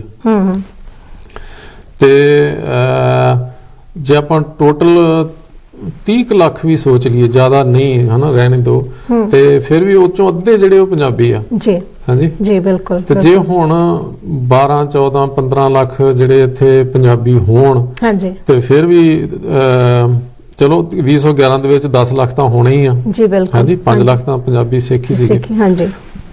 ਤੇ ਫਿਰ ਵੀ ਜੇ ਆਪਾਂ 2,73,000 ਜਿਹੜਾ ਉਹ ਪੰਜਾਬੀ ਲਿਖਾਉਂਦੇ ਤੇ ਇਹ ਤਾਂ ਬੜੀ ਹੈਰਾਨੀ ਵਾਲੀ ਗੱਲ ਹੈ ਨਾ। ਬਿਲਕੁਲ ਇਹ ਹੈ ਕਿਉਂਕਿ ਫਿਰ ਉਹਦੇ ਵਿੱਚ ਇੰਜ ਹੋ ਜਾਂਦਾ ਕਿ ਅਸੀਂ ਜਿਹੜੀ ਆਪਣੀ ਘਰ ਬੋਲਦੇ ਤਾਂ ਅਸੀਂ ਪੰਜਾਬੀ ਆ, ਪਰ ਜਦੋਂ ਲਿਖਣ ਦੇ ਉੱਤੇ ਟਾਈਮ ਆਉਂਦਾ ਆ ਤਾਂ ਉਹ ਅਸੀਂ ਆਪਣੀ ਜਿਹੜੀ ਭਾਸ਼ਾ ਆ ਉਹਨੂੰ ਅੰਗਰੇਜ਼ੀ ਲਿਖਦੇ ਆ। ਤੇ ਸੋ ਮੈਨੂੰ ਇਹ ਜਿਹੜਾ ਕਨਸੈਪਟ ਆ ਉਹ ਹਾਲੇ ਤੱਕ ਸੱਚੀ ਮੈਨੂੰ ਵਰਕਆਊਟ ਨਹੀਂ ਹੋਇਆ, ਮੈਨੂੰ ਸਮਝ ਨਹੀਂ ਆਇਆ ਕਿ ਆਪਾਂ ਕਿਉਂ ਏਦਾਂ ਕਰਦੇ ਆ ਜਾਣਦੇ ਹੋਏ ਵੀ। ਇਹ ਮਾਈਂਡਸੈਟ ਹੈ ਜੀ, ਇਹ ਪਹਿਲਾਂ ਤੋਂ ਮਾਈਂਡਸੈਟ ਜਦੋਂ ਇੱਥੇ ਆਪਣੇ ਲੋਕੀ ਆਏ ਆ ਜਾਂ ਆਪਾਂ ਬਹੁਤ ਖੁਸ਼ ਹੋ ਜਾਂਦੇ ਕਿ ਸਾਡਾ ਬੱਚਾ ਅੰਗਰੇਜ਼ੀ ਬੋਲਦਾ ਹੈ ਨਾ ਜੀ। ਇੰਡੀਆ ਦੇ ਵਿੱਚ ਵੀ ਜਿਹੜੇ ਆਪਣੇ ਪਰਿਵਾਰਕ ਰਿਸ਼ਤੇਦਾਰ ਆ ਸਾਰੇ ਇਹੋ ਹੀ ਦੇਖਦੇ ਆ ਕਿ ਸਾਡੇ ਬੱਚੇ ਅੰਗਰੇਜ਼ੀ ਪੜ੍ਹਨ, ਕਿਉਂਕਿ ਜਿਹੜਾ ਗਿਆਨ ਵਿਗਿਆਨ ਜਿਹੜਾ ਵਾ ਉਹ ਖੋਜਾਂ ਜਿਹੜੀਆਂ ਇੰਗਲਿਸ਼ ਭਾਸ਼ਾ ਦੇ ਵਿੱਚ ਹੀ ਹੋਈਆਂ, ਤੇ ਉਹਨਾਂ ਦਾ ਇਹ ਹੁੰਦਾ ਕਿ ਜੇ ਬੱਚਾ ਅੰਗਰੇਜ਼ੀ ਪੜ੍ਹੂਗਾ ਤੇ ਉਹਦੇ 'ਚ ਵਿੱਦਿਆ ਹਾਸਲ ਕਰੂਗਾ ਤੇ ਫਿਰ ਉਹਨੂੰ ਅੱਗੇ ਉਹਦਾ ਫਿਊਚਰ ਜਿਹੜਾ ਉਹ ਬ੍ਰਾਈਟ ਹੋਊਗਾ। ਤੇ ਉਹਦੀ ਵਜ੍ਹਾ ਦੇ ਨਾਲ ਜਿਹੜਾ ਅੰਗਰੇਜ਼ੀ ਦਾ ਜਿਹੜਾ ਦਬਦਬਾ ਸ਼ੁਰੂ ਤੋਂ ਰਿਹਾ ਵਾ, ਲੇਕਿਨ ਜਦੋਂ ਇੱਥੇ ਨਵੇਂ ਆਏ ਆ ਨਾ ਜੀ ਆਪਣਾ ਪੰਜਾਬੀ ਭਾਈਚਾਰਾ ਤੋਂ 50-60 ਸਾਲ ਪਹਿਲਾਂ, ਉਦੋਂ ਉਹਨਾਂ ਨੂੰ ਇੱਥੇ ਮਿਲਣ ਗਿਲਣ ਵਾਸਤੇ ਮਿਕਸ ਅਪ ਹੋਣ ਵਾਸਤੇ ਇੱਥੇ ਕਮਿਊਨਿਟੀ ਦੇ ਵਿੱਚ ਅੰਗਰੇਜ਼ੀ ਭਾਸ਼ਾ ਦੀ ਲੋੜ ਸੀ ਹੈ ਨਾ ਜੀ। ਤੇ ਉਦੋਂ ਗਵਰਨਮੈਂਟ ਨੇ ਖੁਦ ਜਿਹੜੇ ਬੜੇ ਟ੍ਰੇਨਿੰਗ ਚਲਾਈ, ਜਿਸ ਤਰ੍ਹਾਂ BBC ਨੇ ਪ੍ਰੋਗਰਾਮ ਸਪੈਸ਼ਲ ਚਲਾਇਆ ਸੀ, ਅੱਜ ਵੀ ਉਹਨੂੰ ਯਾਦ ਕੀਤਾ ਜਾਂਦਾ ਵਾ। ਲੇਕਿਨ ਹੁਣ ਜਿਹੜਾ ਵਾ ਉਹ ਟ੍ਰੈਂਡ ਚੇਂਜ ਹੋ ਚੁੱਕਾ ਵਾ, ਤੀਸਰੀ ਚੌਥੀ ਪੀੜ੍ਹੀ ਜਿਹੜੀ ਆਪਣੀ ਆ ਚੁੱਕੀ ਆ, ਤੇ ਉਹ ਜਿਹੜੇ ਆ ਉਹ ਅੱਜ ਕੱਲ ਗੋਰਿਆਂ ਨਾਲੋਂ ਵੀ ਅੱਗੇ ਨਿਕਲ ਚੁੱਕੇ ਆ ਵਧੀਆ ਹਰ ਇੱਕ ਫੀਲਡ ਦੇ ਵਿੱਚ। ਤੇ ਭਕਨਾ ਸਾਹਿਬ, ਮੈਨੂੰ ਲੱਗਦਾ ਕਿ ਸਾਡਾ ਟਾਈਮ ਵੀ ਜਿਹੜਾ ਆ ਉਹ ਇਜਾਜ਼ਤ ਲੈਣ ਦਾ ਹੋ ਚੁੱਕਿਆ ਹੈ। ਸੋ ਜੀ ਬਹੁਤ ਬਹੁਤ ਸ਼ੁਕਰੀਆ, ਬਹੁਤ ਬਹੁਤ ਧੰਨਵਾਦ ਤੁਹਾਡਾ ਵੀ, ਤੇ ਸਾਡੇ ਜਿਹੜੇ ਗੈਸਟ ਸੀਗੇ ਉਹਨਾਂ ਦਾ ਵੀ ਬਹੁਤ ਬਹੁਤ ਧੰਨਵਾਦ। ਤੇ ਤੁਸੀਂ ਅਖੀਰ ਦੇ ਵਿੱਚ ਕੁਝ ਕਹਿਣਾ ਚਾਹੋਗੇ ਇਜਾਜ਼ਤ ਲੈਣ ਤੋਂ ਪਹਿਲਾਂ? ਜੀ ਮੈਂ ਪੰਜਾਬੀਆਂ ਨੂੰ ਇਹ ਬੇਨਤੀ ਕਰੂੰਗਾ ਕਿ Punjabi nation is a diamond of British crown, ਤੇ ਪੰਜਾਬੀ ਨੇਸ਼ਨ ਨੂੰ ਚਾਹੀਦਾ ਵਾ ਕਿ ਹੁਣ ਮੌਕਾ ਵਾ ਆਪਣੇ ਕੋਲ ਤੇ ਆਪਾਂ ਜਿਹੜਾ ਸੈਂਸ ਦਾ 18 ਨੰਬਰ ਖਾਨਾ ਉਹਦੇ ਵਿੱਚ ਪੰਜਾਬੀ ਲਿਖਾਈਏ ਤੇ ਪੰਜਾਬੀ ਭਾਸ਼ਾ ਨੂੰ ਹੋਰ ਬੁਲੰਦੀਆਂ ਤੇ ਲੈ ਕੇ ਜਾਈਏ। ਸੋ ਜੀ ਤੁਸੀਂ ਜੁੜੇ ਰਹੋ KTV ਦੇ ਨਾਲ ਤੇ ਅਸੀਂ ਅਗਲੇ ਸ਼ੁੱਕਰਵਾਰ ਫਿਰ ਤੁਹਾਡੀ ਸੇਵਾ ਦੇ ਵਿੱਚ ਸੇਮ ਟਾਈਮ ਦੇ ਉੱਤੇ ਹਾਜ਼ਰ ਹੋਵਾਂਗੇ। ਤਦ ਤੱਕ ਦੇ ਲਈ ਤੁਸੀਂ ਆਪਣਾ ਰੱਖਣਾ ਖਿਆਲ ਤੇ ਅਸੀਂ ਰੱਖਾਂਗੇ ਆਪਣਾ ਖਿਆਲ। ਵਾਹਿਗੁਰੂ ਜੀ ਕਾ ਖਾਲਸਾ, ਵਾਹਿਗੁਰੂ ਜੀ ਕੀ ਫਤਿਹ।